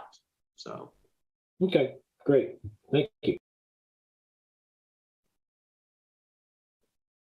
This may be a hyper-technical distinction, but instead of characterizing it as a subcommittee of Planning Commission, because Planning Commission has a quasi-judicial function, it could be more properly characterized as a working group or an advisory group to the Planning Commission, because Planning Commission members can't engage in advocacy. They have to essentially make recommendations to council and apply zoning codes. But this active transportation advisory group could be doing exactly what you envision as its function in terms of saying, here's a grant opportunity, we've got expertise, we've got passion, let's go for it. Mm-hmm. Yeah, that's a good point, Breanne. And, the initial model was we had the Bike Enhancement Committee that was technically under this umbrella of the Planning Commission, but I like what you're saying about it being more of a working group. That makes a lot of sense. This is Lisa. I agree. I like the idea of it being a working group. It's so contingent on expertise and particular skills and knowledge. And if there's something to work on, then they work on it. But I mean, it's not like it's another commission or something where they meet every month. And, you know, they're a true working group focused on a particular area that's not just important to planning, you know, other parts of our organization as well. Yeah. I think it's great. Thanks, Lisa. And I saw Josue Mike on because, I mean, and as we transition, the goal of this group is to really like be technical assistants, right? Like help because we've got this amazing expertise, just like with, you know, the internet, just like with the solar. So Josue, go ahead. Bryan, I appreciate the conversation. I think it's instrumental that we have it now as we are going to be working on over $1.8 million worth of improvements that, you know, we have a great team here in the organization, the administration to get this done. But one of the things that made us successful was the existing work that the Bike Enhancement Committee, the Active Transportation Committee, while they were work groups that were able to draw the foundation for the work to be done ahead. And I think that if we're very, and I expect that we'll be very successful with the $1.8 million, I think that lays down good groundwork for us to compete with other active transportation funding, particularly as we're eyeing infrastructure money. We're also eyeing state capital money. So I think the sooner we can get the group into getting technical expertise in place, the better we're going to be in executing the $1.8 million worth of improvements we have coming up and pursuing other funding. Thanks, Josue. Any other comments, questions? Yeah, I'm wondering if Denise or Johnny have anything that they would like to add at this point. I will reach out to both of you, though. I guess Okay. not. What I'd like to propose then is that I would write up a more detailed description. Do we have to have some kind of legislation? Would it be I see Judy. You don't if it's not a commission. Oh, okay. Yeah, you can have a sort of like a manager's working group, except it doesn't necessarily have to involve the manager. It could be Johnny, it could be Denise, that could rotate, and that doesn't need legislation. Okay. Well, I will work on this and write up something more detailed to come back to council, and having talked with staff as well. Excellent. Thanks, Marianne. Yeah, this has been 3 years in the making, so it'll be nice to see it happen. All right, let's move into new business. And we're, I guess, first of all, going to talk about getting our personnel policy manual finished up. So whose item is this? Either me or Josue. As council will recall, we brought forward a 7-year amendment to the personnel policy manual that was overdue because we had an audit finding that our public records policy was not contained in our personnel policy manual last year. So we had to get that done by year end. And the motion council approved was contingent on a first quarter review of the personnel policy manual. So we would ask that council consider assigning members to work on the PPM updates with the administration, as we had some that were proposed but did not get enacted. And then, of course, there's an OCRC language that we'll have to incorporate sometime here in the very near future. Okay, so when I read this topic line, I feel like we talked about two things. One was a committee or subcommittee, and one was a work session. So I think what we're talking about is getting 2 council members involved in a subcommittee, and then we're bringing this to council. Like, is that right? Okay. All right. So I am willing to be involved. Is there another council member that's willing to be involved? I'm willing to be involved. Okay. All right. So is that enough for now? Mhm. All right. And, but I agree, this is something that we want to, get nailed down as soon as possible. So, all right, good. Okay. So next up is, we're talking about, I guess, what's probably going to become the Social Justice Commission. And I saw that, Judy, you mentioned that maybe that Lisa had some thoughts here, but have we already covered those? So tell me where we're going with this agenda item. You know, that's actually an excellent question, because I'm not sure if I had that as a placeholder and then we bumped it forward. I know that Lisa had specifically asked for a placeholder for that, those CRB concerns, and those were at a point a little bit wrapped up in this kind of HRC, JSC kind of thing. I also know that Kevin and Carmen are not yet ready to bring anything approaching a proposal at this point. So Kevin, did I just jump the gun on that one? Well, you jumped you jumped a part of the gun, not the whole gun. So let me first of all issue my thanks to Breanne for the work that she's done, and to get us started in terms of a draft, in terms of draft legislation. But just to back up a little bit to what was probably Lisa's concerns regarding the CRB and the concerns that folks working on the Social Justice Commission would cause concerns with regard to sunshine laws and whatnot.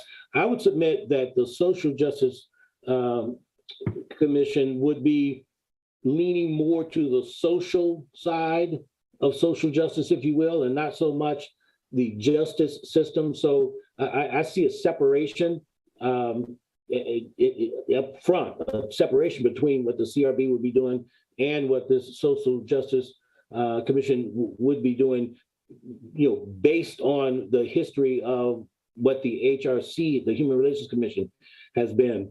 And I think we can, as we move forward, we can work to ensure that work done by the Social Justice Commission does not interfere, with the work of the CRB.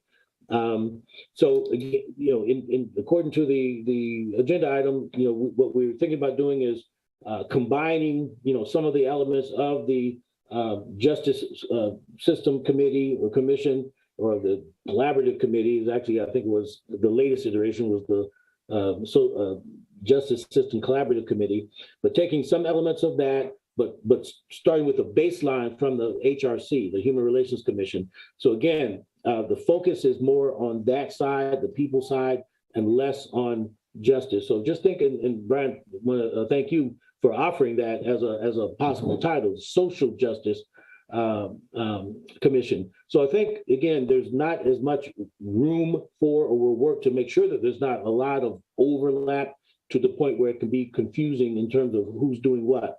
But we do have some very, very rough draft legislation, and I don't know that it's ready to be presented this time. So there is more work that needs to be done just to refine it.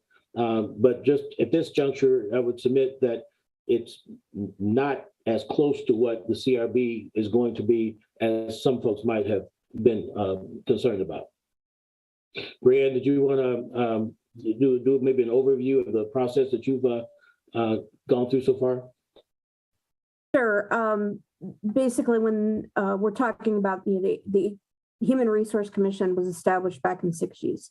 So what I did was I went on the Public Records Archive, got the legislation that established the HRC and all of its iterations, because the function of that body has changed over the years. Initially, it had an investigative function similar to what is being proposed for the CRB, and that was removed back in 1979. And again, it's gone through various iterations since it was created. The closest major metro analog to the HRC, which does handle police complaints, when you look at the city of Dayton, it was established right around the same time frame. Of course, that's a major metro. It's got a much bigger budget. And, you know, if you're looking at comparison and purposes, the social justice committee that's being sort of proposed would not necessarily be addressing those types of things. It would be just about everything else outside the Justice Commission in terms of equity, diversity, and inclusion initiatives. Mm-hmm. And to consider using a popular phrase, you know, Breanne, you just mentioned diversity, equity, and inclusion.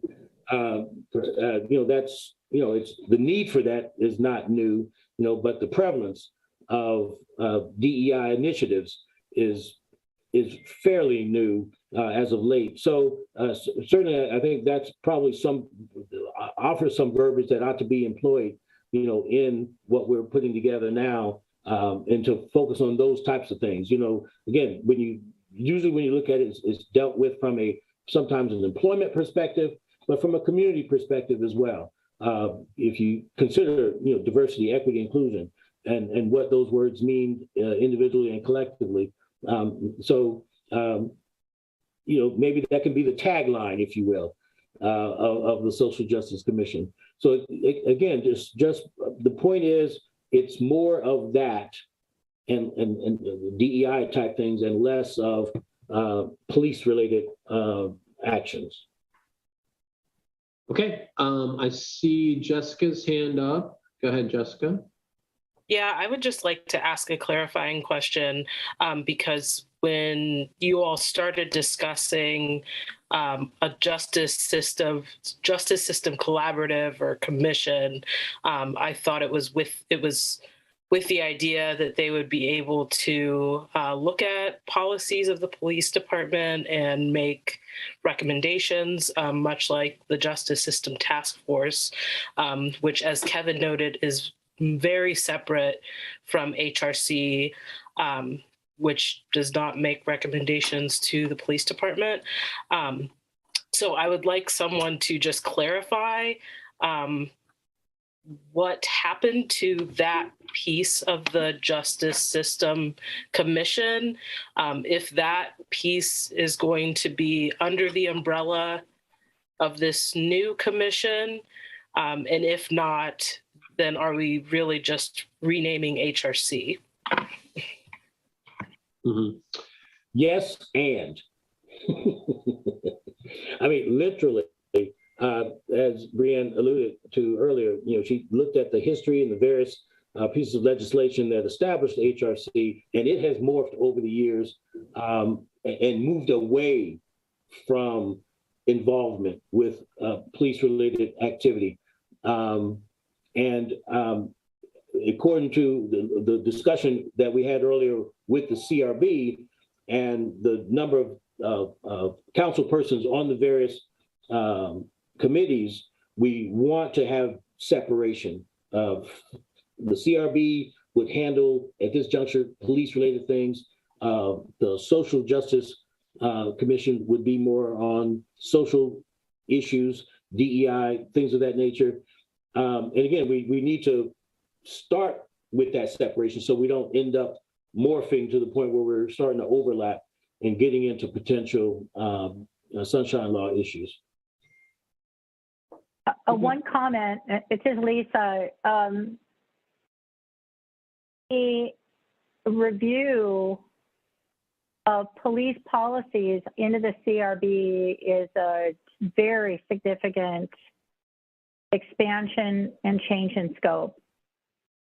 So we'll want to talk about that because wasn't part of what was on our plate, the policy review. And my guess is that, you know, we're probably like pontificating a little bit, you know, before we've actually figured out these things. And so the main thing I realized, you know, that was highlighted by Judy is I'm not sure that Kevin and Carmen are quite ready for their recommendation yet. So we probably shouldn't like go too far afield because I think some of these things need to be figured out. So Jessica, that's a great point that you brought up. I'm going to let John Hempfling quickly comment, and then we're going to move on because my sense is that this topic needed to be on a future agenda. So John, you had something you wanted to say?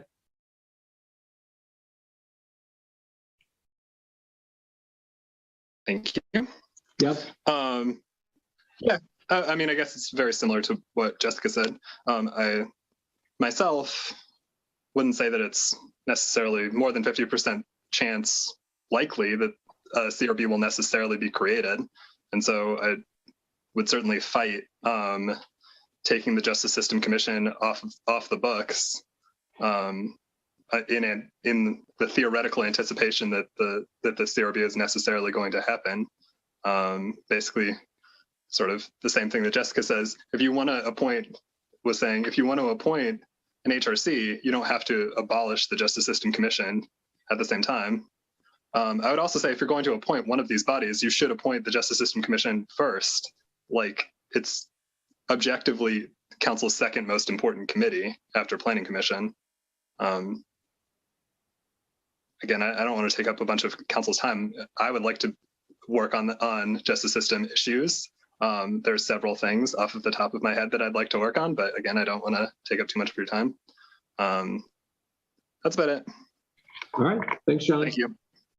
Yeah, well, I think this is a good pre-discussion, and will help Kevin and Carmen figure out what's going to happen when I think they bring it to the next meeting with some proposals. And I agree. I think there's a lot of good stuff to talk about here, and it does, as Lisa set up, intersect with some of these other initiatives.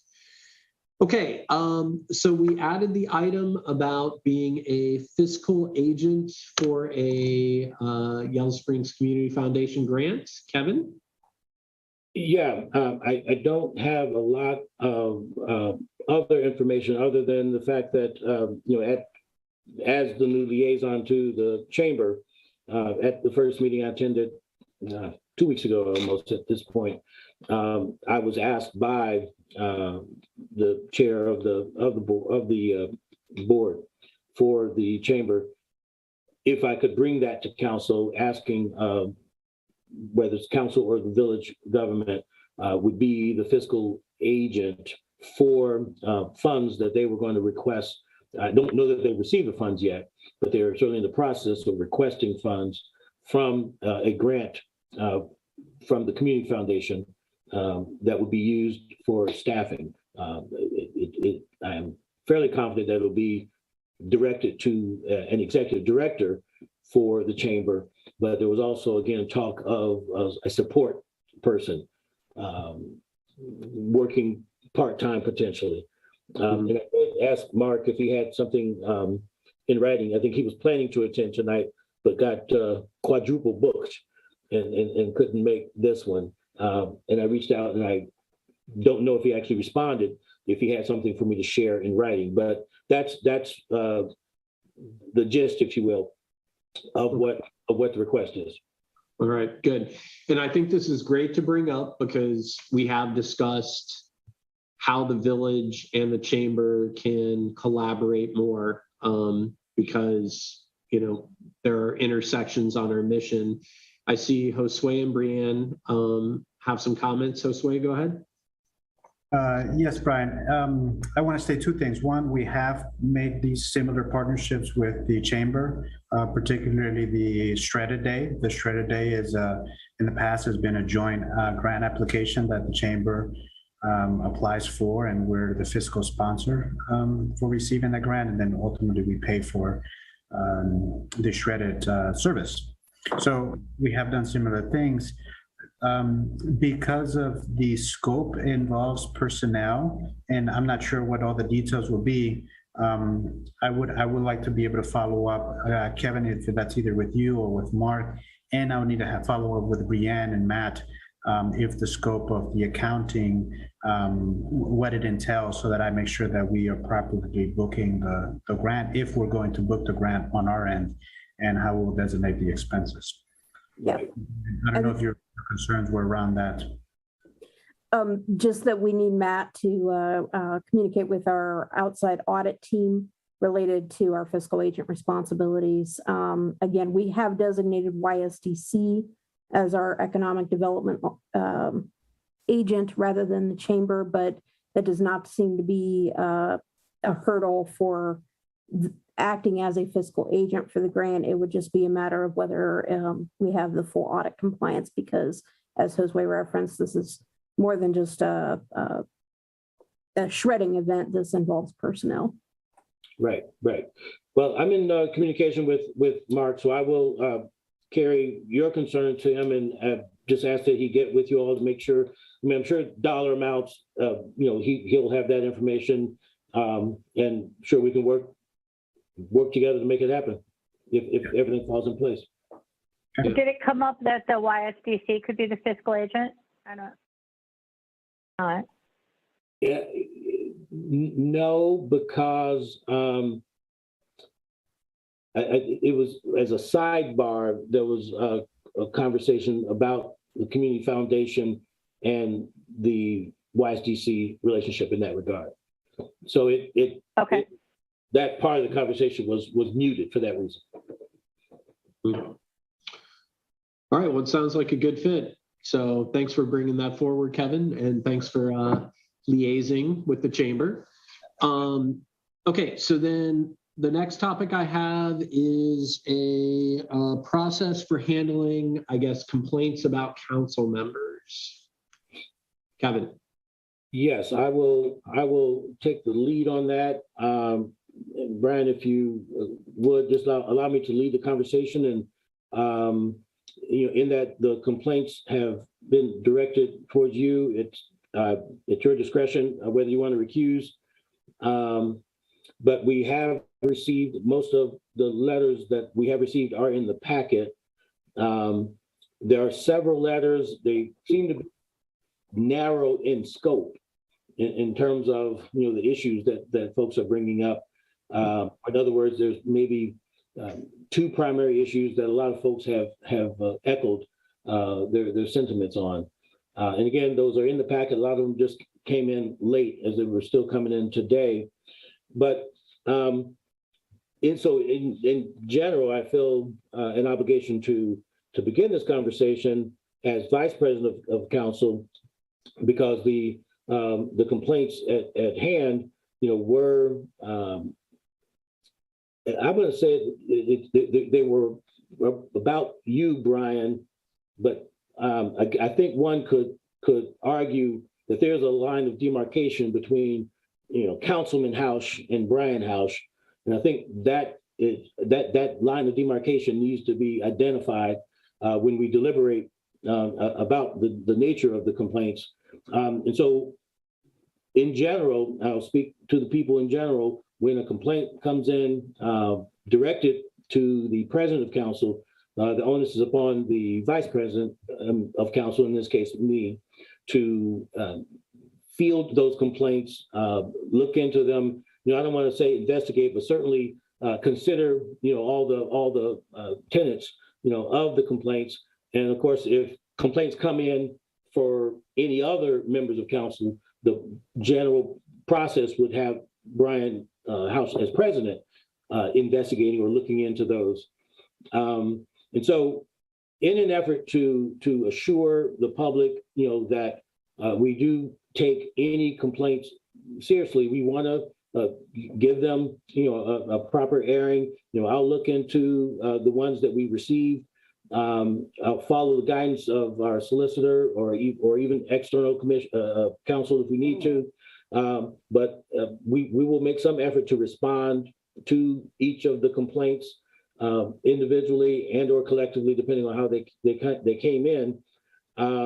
So in general, that's the process. If a complaint is levied against the president, the vice president takes the lead on fielding them. And if complaints come in to any other member of council, the vice president will take the lead on fielding those. So it's not a heavy process. We have not had to use it very often. Council moderates and manages itself, if you will, based on the makeup of the group. So we have a few complaints. I'll be looking into them, and I'll get back to folks, with a response. I'd like the reason I wanted to be an agenda item is so that it's not simply me, but all of council, minus Bryan, deliberating and coming to some conclusion about, the nature of the complaints, the severity of the complaints, and what, if anything, should be done from a village council perspective. And at this juncture, Bryan, you are still the chair of the meeting until you relinquish that chair. So at this point, I don't know if we want to open the floor to comments by other council members, and then subsequently for the public. Yeah, it sounds like I see Mary Ann's hand. And yeah. Okay, Kevin. Yes. Did I understand you to say that after you have investigated the complaints, you would meet with the other council members minus Bryan to discuss them? Did I understand that? You added a few words. I am fielding the complaints.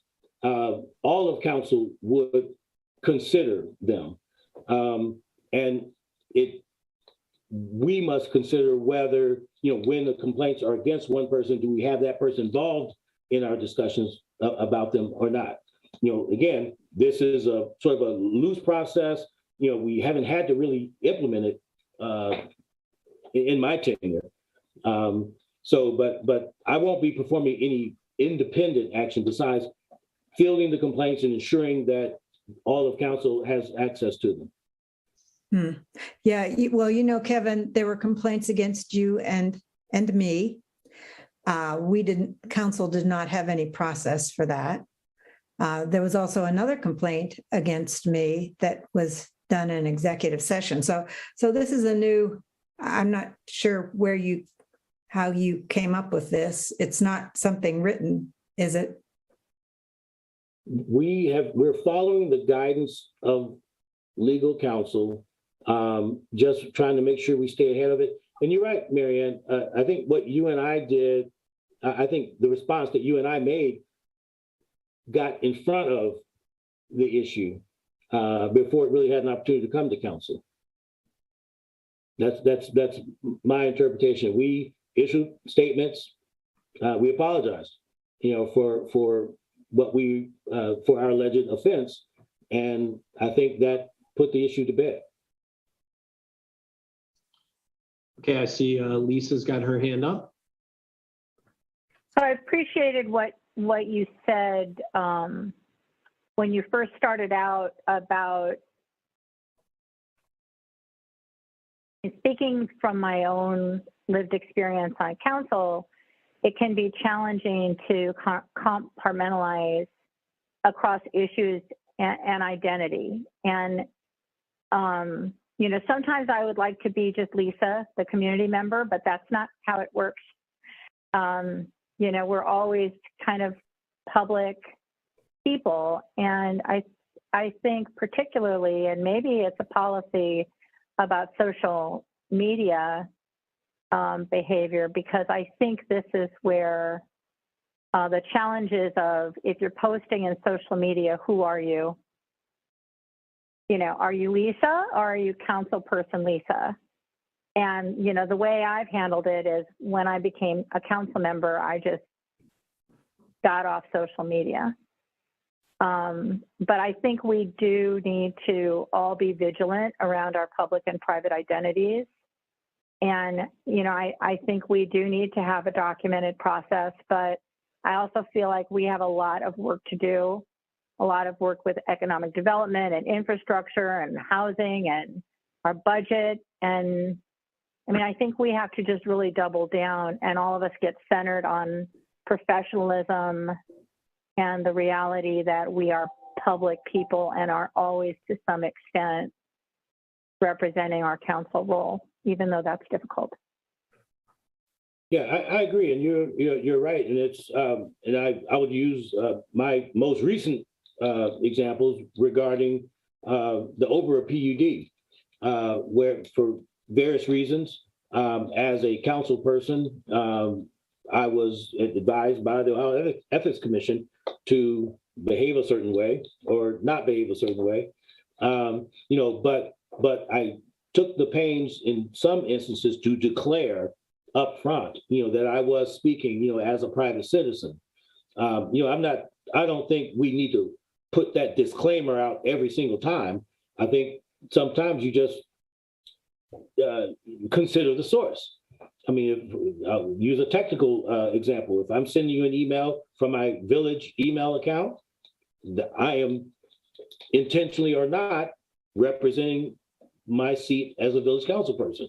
If I do it intentionally from my personal email account, then I'm a private citizen by default.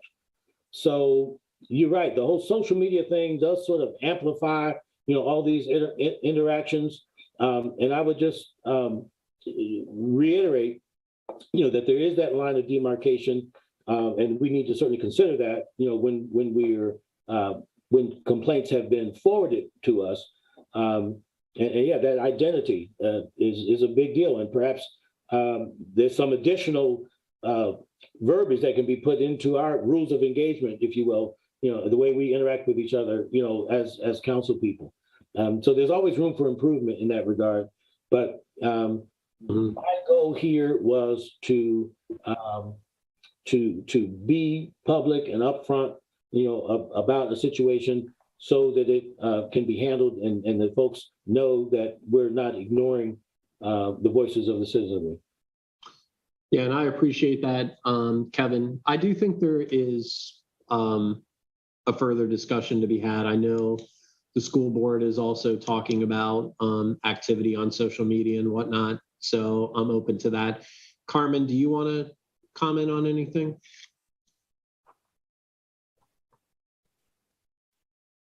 The only thing that I would add is that,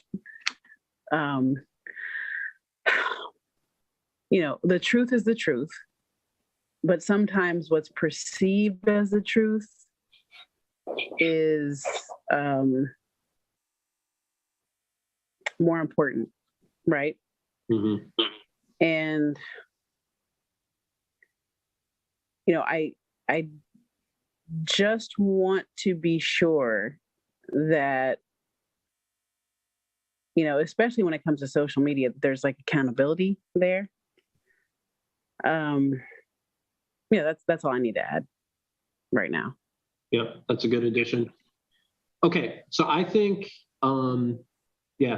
we will come back to this. Kevin, I appreciate you bringing it up. I understand that it's a sensitive topic, and I am open and listening. And yes, so let's further process this. And I think that I like that idea about some parameters around rules of engagement, because if there's one thing that, I will say I feel bad about is making other people uncomfortable. And so I want to recognize that. Okay, so let's move to the pernicious House Bill 563. All right, there are a couple of hands. Oh, I'm sorry. All right. I think we're kind of over time. So we've said we're going to come back to this. So I think we need to finish out our agenda, because again, this really is a council item. And so I think we need to keep that in mind. Understood. Okay.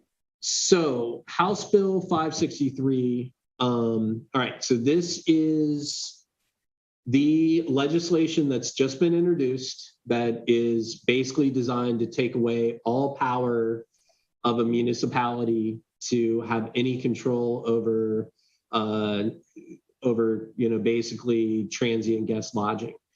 And so I don't know if folks looked at the bill, but I think we need to consider what we want to do, because this is really problematic. And this came up when the Ohio Municipal League met with us. So Marianne, I see your hand up. Yes. Yes, I looked at the bill. Yeah, it's another example of the state taking away local control. Yep. And apparently, my understanding is it's because the Airbnb folks who started off, like saying, well, why don't we rent out a bedroom in our house and make a little money, to being this huge multinational corporation that's trying to muscle its way through neighborhoods and cities, probably around the world now.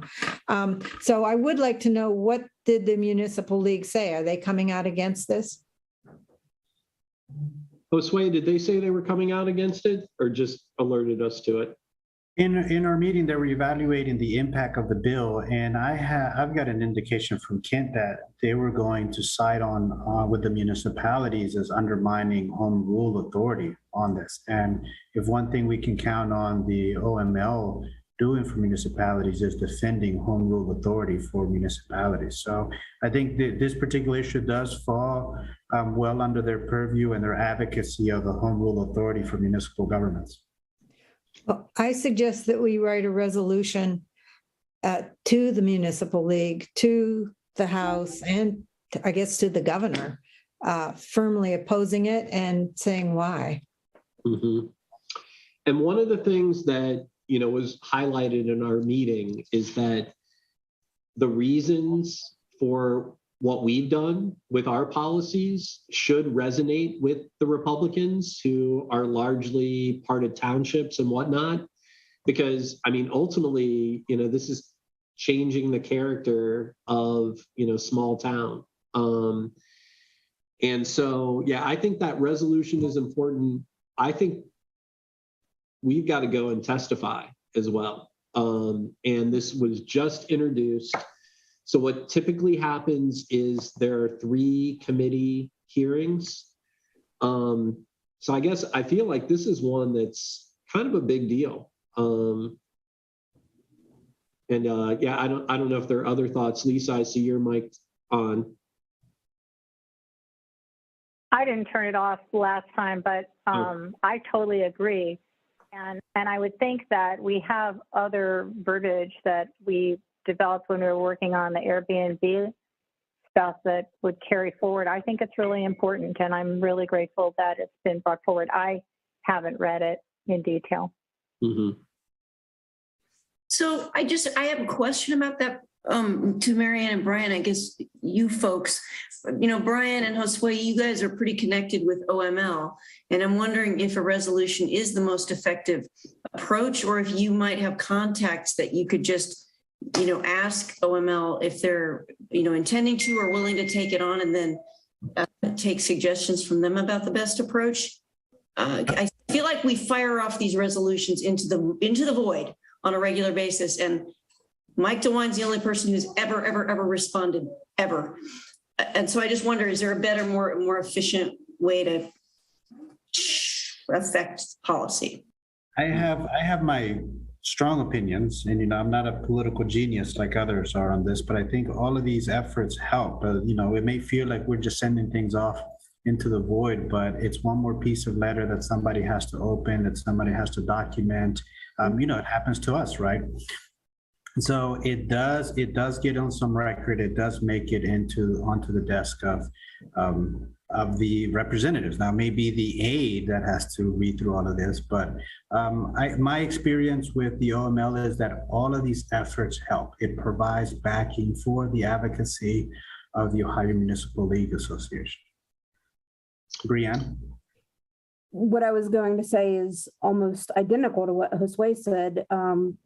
That's what the OML does. They represent municipalities in Columbus. And when it comes to our unique situation in the village of Yellow Springs, we've had this transient guest lodging issue come up as it relates to affordable housing, and as it relates to our existing housing stock being bought up by investors. One thing that I noticed in the bill that seemed, I don't know if it's a weasel word or an out by whoever drafted it, but it seems to imply that if you have regulations affecting all rental properties, then you could keep those regulations. Well, some communities do have rental registrations for every rental. So that was the only thing that I thought, well, that might be why they're trying to argue that there's some sort of loophole that Airbnbs should not be treated differently from regular rental properties. But as we know, as we've experienced, they are much different from long-term rentals. So I would encourage that if we do a resolution, we would say we've got people that are willing to testify with respect to this bill. And the Municipal League is great at coordinating that testimony before the Ohio House and the Ohio Senate. Mm-hmm. Yeah, it occurs to me that we could also, by a resolution and, a letter, maybe we can take the lead. And it makes me think, Judy, with your connections with the clerks, and Josue, your connections with the managers, I think we really need to elevate this. I mean, this is, I think this would be really bad for everything that we've worked hard to do to kind of steer things in the right direction. So yeah, I was just shocked when I saw this legislation. So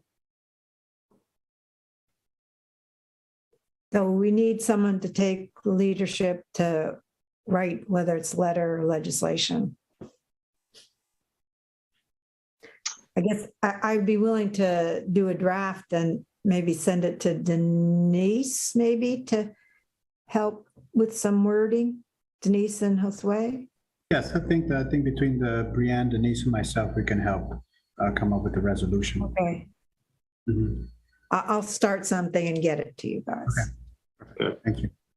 And again, I think telling the story around, the integrity of our small towns is going to be a really compelling argument, especially for those that are in power. So, okay. Anything else on H Bill 563? All right. Was that everything? I know we had a couple. I mean, we got the manager's report. You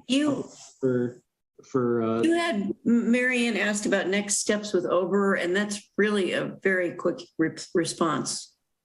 I thought that was a future agenda item. Was Oberer reflections, and actually, yes. I want to talk about what I'm talking. Oh, I misunderstood. That would be for future agenda items, okay, which would come after the manager's report. Yeah. All right, so let's give Josue a little time for the manager's report. Excellent. I might extend a little time, please. Careful. I've included my reports in the packet. One of the things that are pressing for my team and for council is we're looking to address the urgent concerns at Lawson Place. And so I laid that out in the manager's report. We can finance that with our cash reserves and have the property pay us back those repairs over time.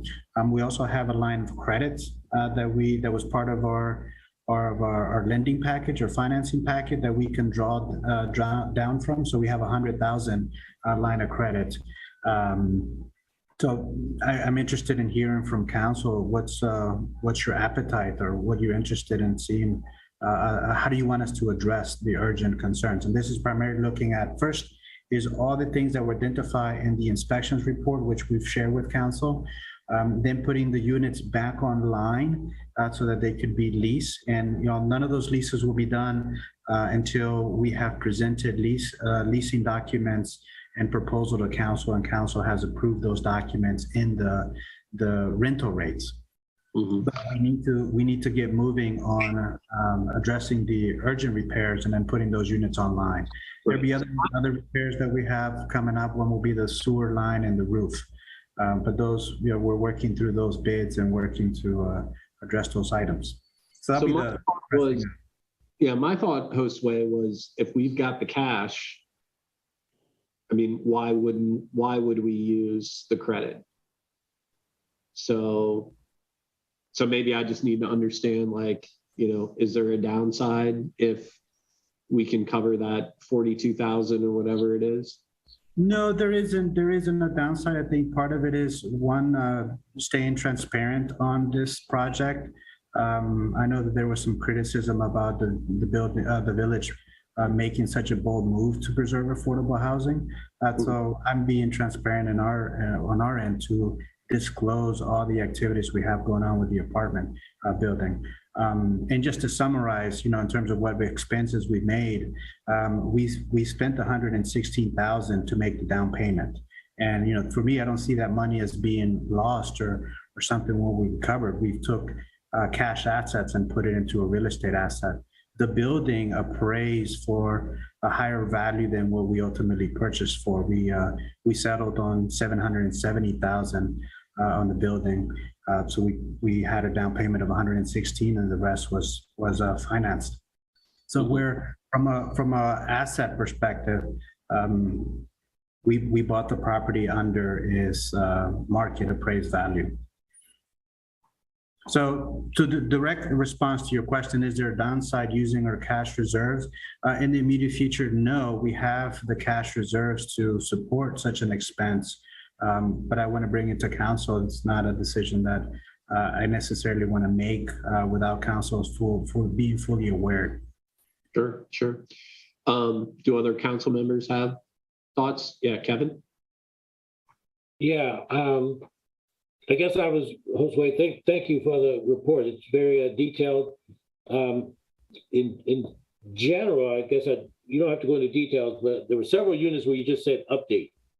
And there were, I guess, 5 of them that were just that update. Can you speak to what those, some of the details that might be involved there? And also, I know we haven't had the opportunity to get into the landlord business yet, but this might be a Johnny question. You know, where we have to go out and get, you know, multiple refrigerators or multiple vent hood units or things of that nature. You know, are we able to get those, you know, through a buying mechanism that would be beneficial to us? Yes, so I'll refer to Johnny on the updates because there are multiple systems being addressed on the unit, primarily to bring them to housing code compliance. On the, what are we doing to say leveraging or purchasing power to get the best deals we can? I'll tell you how far we go. Johnny took his wife on a date to look at appliances and try to negotiate appliances. So, you know, that gives you insight as how committed we are to getting the best deal that we can. Johnny? Kevin, and that's not a lie either. We, on the appliances, let me just say, we are going to Appliance Warehouse after 4 places. That is the best deal that we can get.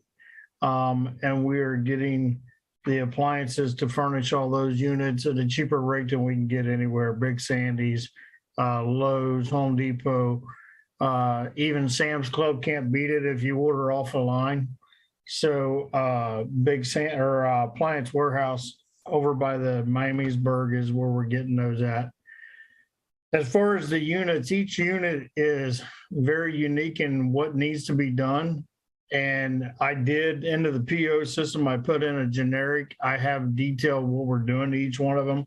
Unit 10 is a complete gut. It was a smoker's unit for about 30 years.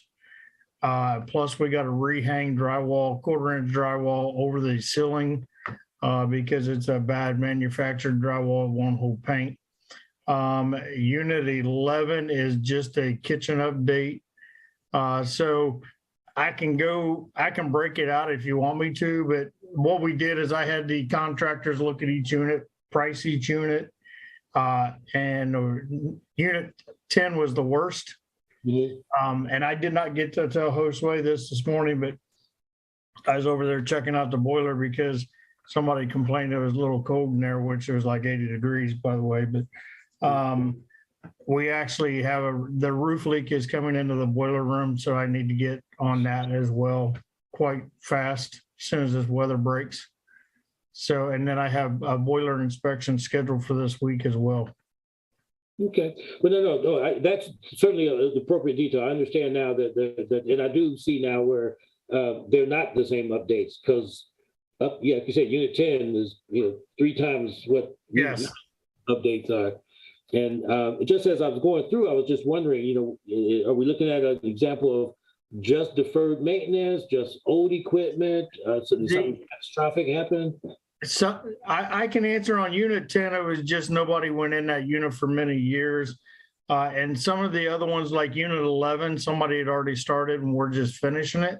Mm-hmm. And the other thing is we did on the electric, we're having wired in 110 volt smoke detectors put in, and including carbon monoxide detectors, even though they're probably not really necessary because it's a boiler and we have no gas. We don't want to take a chance on somebody bringing in a kerosene heater by accident or that we don't know about. So we're putting in that. Plus we're putting in 2 in the hallway. We're also lighting the hallway up a little bit better with some can lights versus the 2 lights that they have in the hallway. So each unit will also get, the way that I've always been told, you go in, you replace all the light switches and you outlets, and that'll tell you a lot about the wiring that's in the house if it's been overheated and all that. So we're in the process of doing that. Plus we're also including the GFIs near the water for electrical safety. Right. Cool. Excellent. Good work so far. Thank you for the update. Meanwhile, back to the question about the money. Yeah. I tend to agree about cash and just wonder if, from an accounting perspective, did Matt have a recommendation or was he either way? In our conversations with Matt, this can go either way. I think it's how we want to record it on our end. Ultimately, the property is going to pay for it, unless council wanted to make a contribution to the repairs from either the affordable housing line that money that it set aside, or from other means. But we're looking at an accounting process, and ultimately the property is going to pay for it. Mm-hmm. Yeah, well, wherever we can avoid those finance charges, in my mind, and those, fees, the better. So, Mary Ann, Carmen, any other thoughts on this?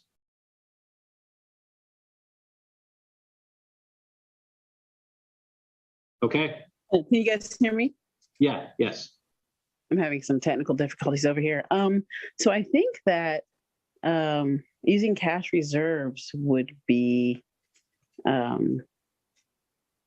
good idea, just because I feel like there are a couple of things. With the cash being at hand, we have it, then we can get Johnny and his crew on it immediately, and then we'll be able to recoup some of that if we can, turn those over and lease them out.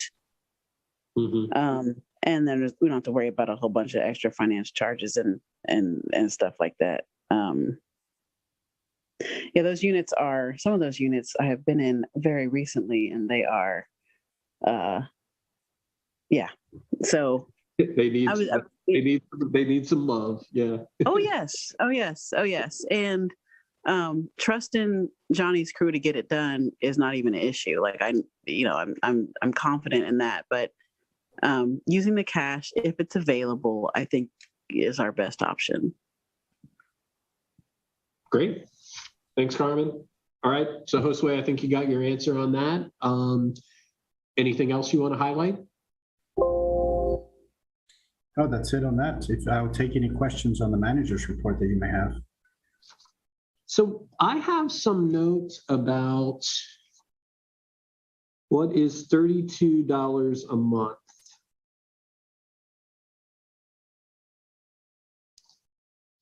Is that, I'm trying to think where that came from.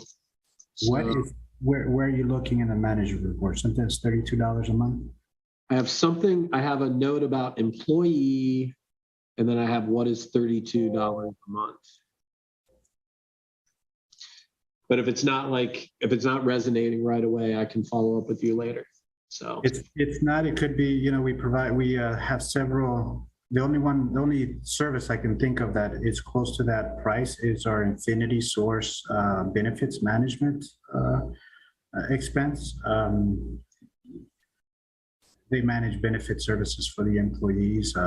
Among them is looking a consultant or an advisor to help find price medical procedures and find doctors and whatnot. That's the only one I can think of that's around that, is in terms of $1,000. Yeah, because it's probably because I know that you had highlighted the benefits thing, so that's probably what that was about. Okay, yeah. Good.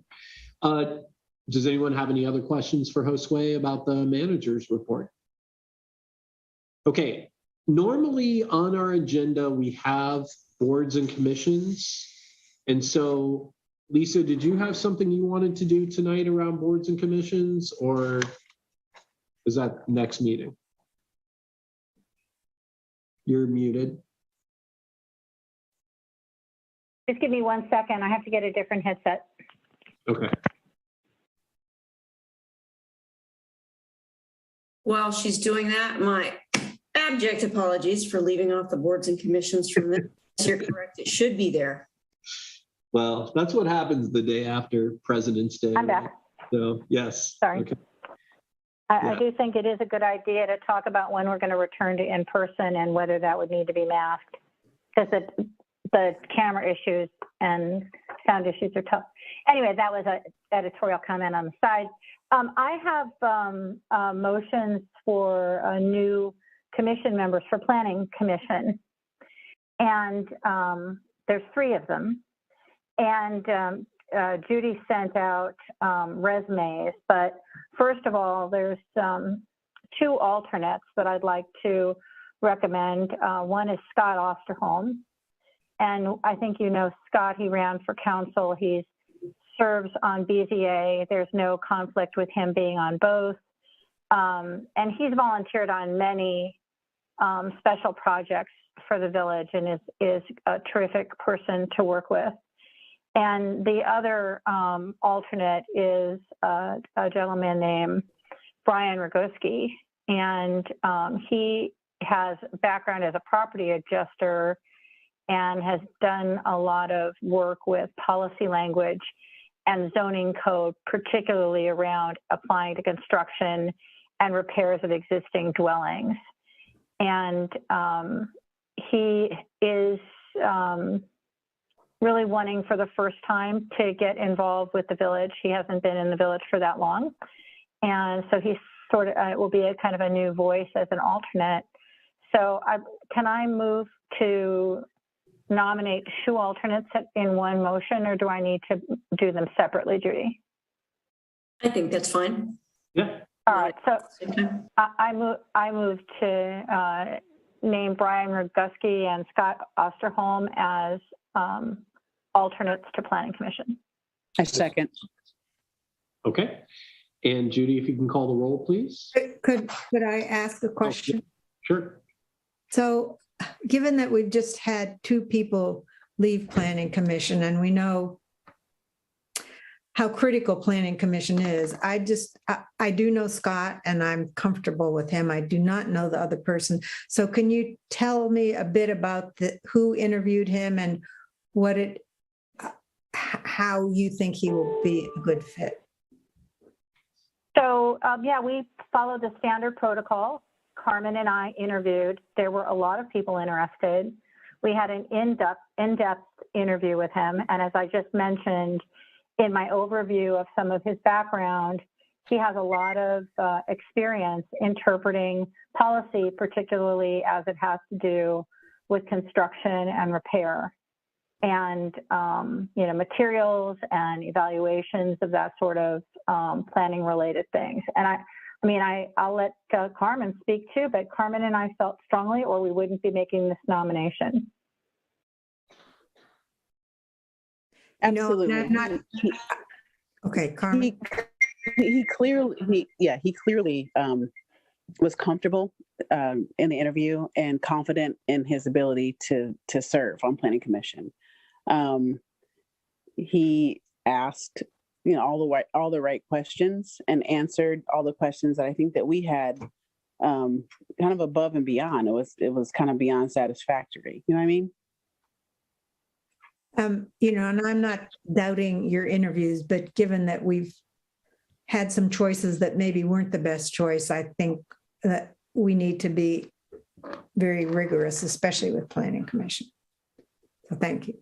So I think related to, what Mary Ann's raising is, I assume you guys went over how we don't, getting on social media and like advocating for policies is not a good fit for Planning Commission. I assume that came up in the interviews.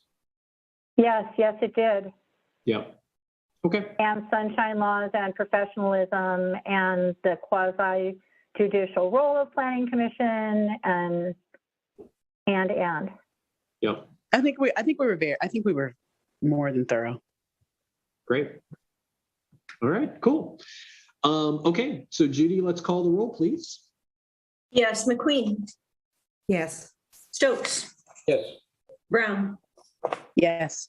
Krieger. Yes. Housh. Yes. Thank you. Okay, and then Krieger was there. Yeah, I'd now like to nominate Gary Zaremski as a voting member of Planning Commission. Gary's been serving as an alternate for some time, and during this period, after we had resignations, has been seated for the last 2 or 3 meetings as a voting member. So we'd like to move him into that permanent seat. Okay. Is there a second? Is there a second? I second. Okay. Yeah, I think everybody knows Gary very well. I'm also excited that he's representing on the DC. And Judy, let's go ahead and call the roll. Brown. Yes. Krieger. Yes. Stokes. Yes. McQueen. Yes. Housh. Yes. Thank you. Okay, so we are going to roll into future agenda items. And I heard Lisa comment, and I had meant to bring it up at the beginning of the meeting, that I do agree we need to think about coming back to in-person meetings. And so, and hearing Lisa make that statement, makes me think that, yeah, it's important for us to look at it. I understand it's something that the community values. I think it also makes a big difference for our own deliberations. And so we should definitely have that on the next agenda. Mary Ann, you mentioned that you wanted to talk a little bit about an agenda item. Yes, there are 2 agenda items that I'd like to talk about. The first involves the potential Oberer development. So I think everyone could agree that this process has been difficult. And if we were over it, we could maybe say, well, let's put it behind us, but we're not over it. And I think there are a number of factors that have me want to have what I would call a debrief and an assessment and think about next steps forward. Those factors are, one, that the vote was 2-2 because Kevin Stokes was recused. And had he not been recused, the vote would have been presumably different. So that creates a certain amount of tension. I know that staff had felt, I'll say, demoralized, and that might not be the best word, but it was difficult. It's been very difficult for staff. There still is a group, a political action committee, I don't know if they're registered or not, that are backed by money and power that I assume will be continuing to work against whatever process Oberer needs to go through to have the subdivision approved. And so I think it is important, as John Hempfling, I think, was saying, that we need to be able to talk at council. It is our council members planning on trying to stop the process of the subdivision? Or are we assuming that this process will go and follow the steps that it needs to do? I think it's also important that council and the community understand what the subdivision, what's involved in the subdivision process. I guess those are the main points. The other point, and the whole thing about Bryan being, letters coming to us about Bryan, have to do with this process, which not only has been hugely divisive in the community, but it's also happening during a pandemic, which makes it much more difficult for us to actually come together and talk together.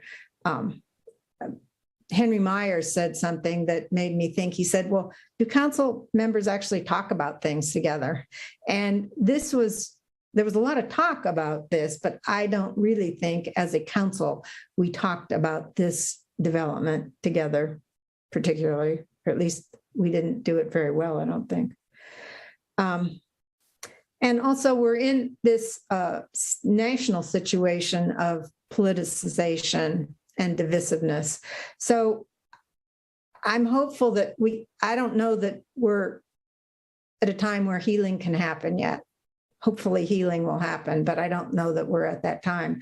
But I would like for council to have some time to review what I just said, and for staff to be able to have some staff and Breanne to be able to provide us both the processes for subdivision and Breanne for any legal issues that might be important for us to consider. So I will say the other thing that I would like, and I'm hopeful that we could do this at our next meeting, assess the Oberer process. The other thing that I would like to talk about is one thing that the Oberer development has risen to the top is people's interest in housing, particularly affordable housing for moderate and lower income people. In that regard, there has been a group that has been working on suggested changes for zoning.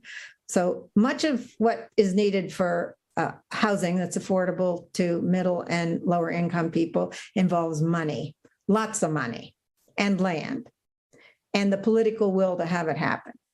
Well, one thing that we can do that doesn't involve money is update our zoning to make it more easy to build housing more affordably. And my request is that council have a presentation by Matt Ruska, who is one of the people who's been working on this. He has developed what I think could be a presentation done in 10 minutes that I think really lays out the kind of changes that we could make in our zoning code. And I think it's important for the community to understand this and for council to understand this.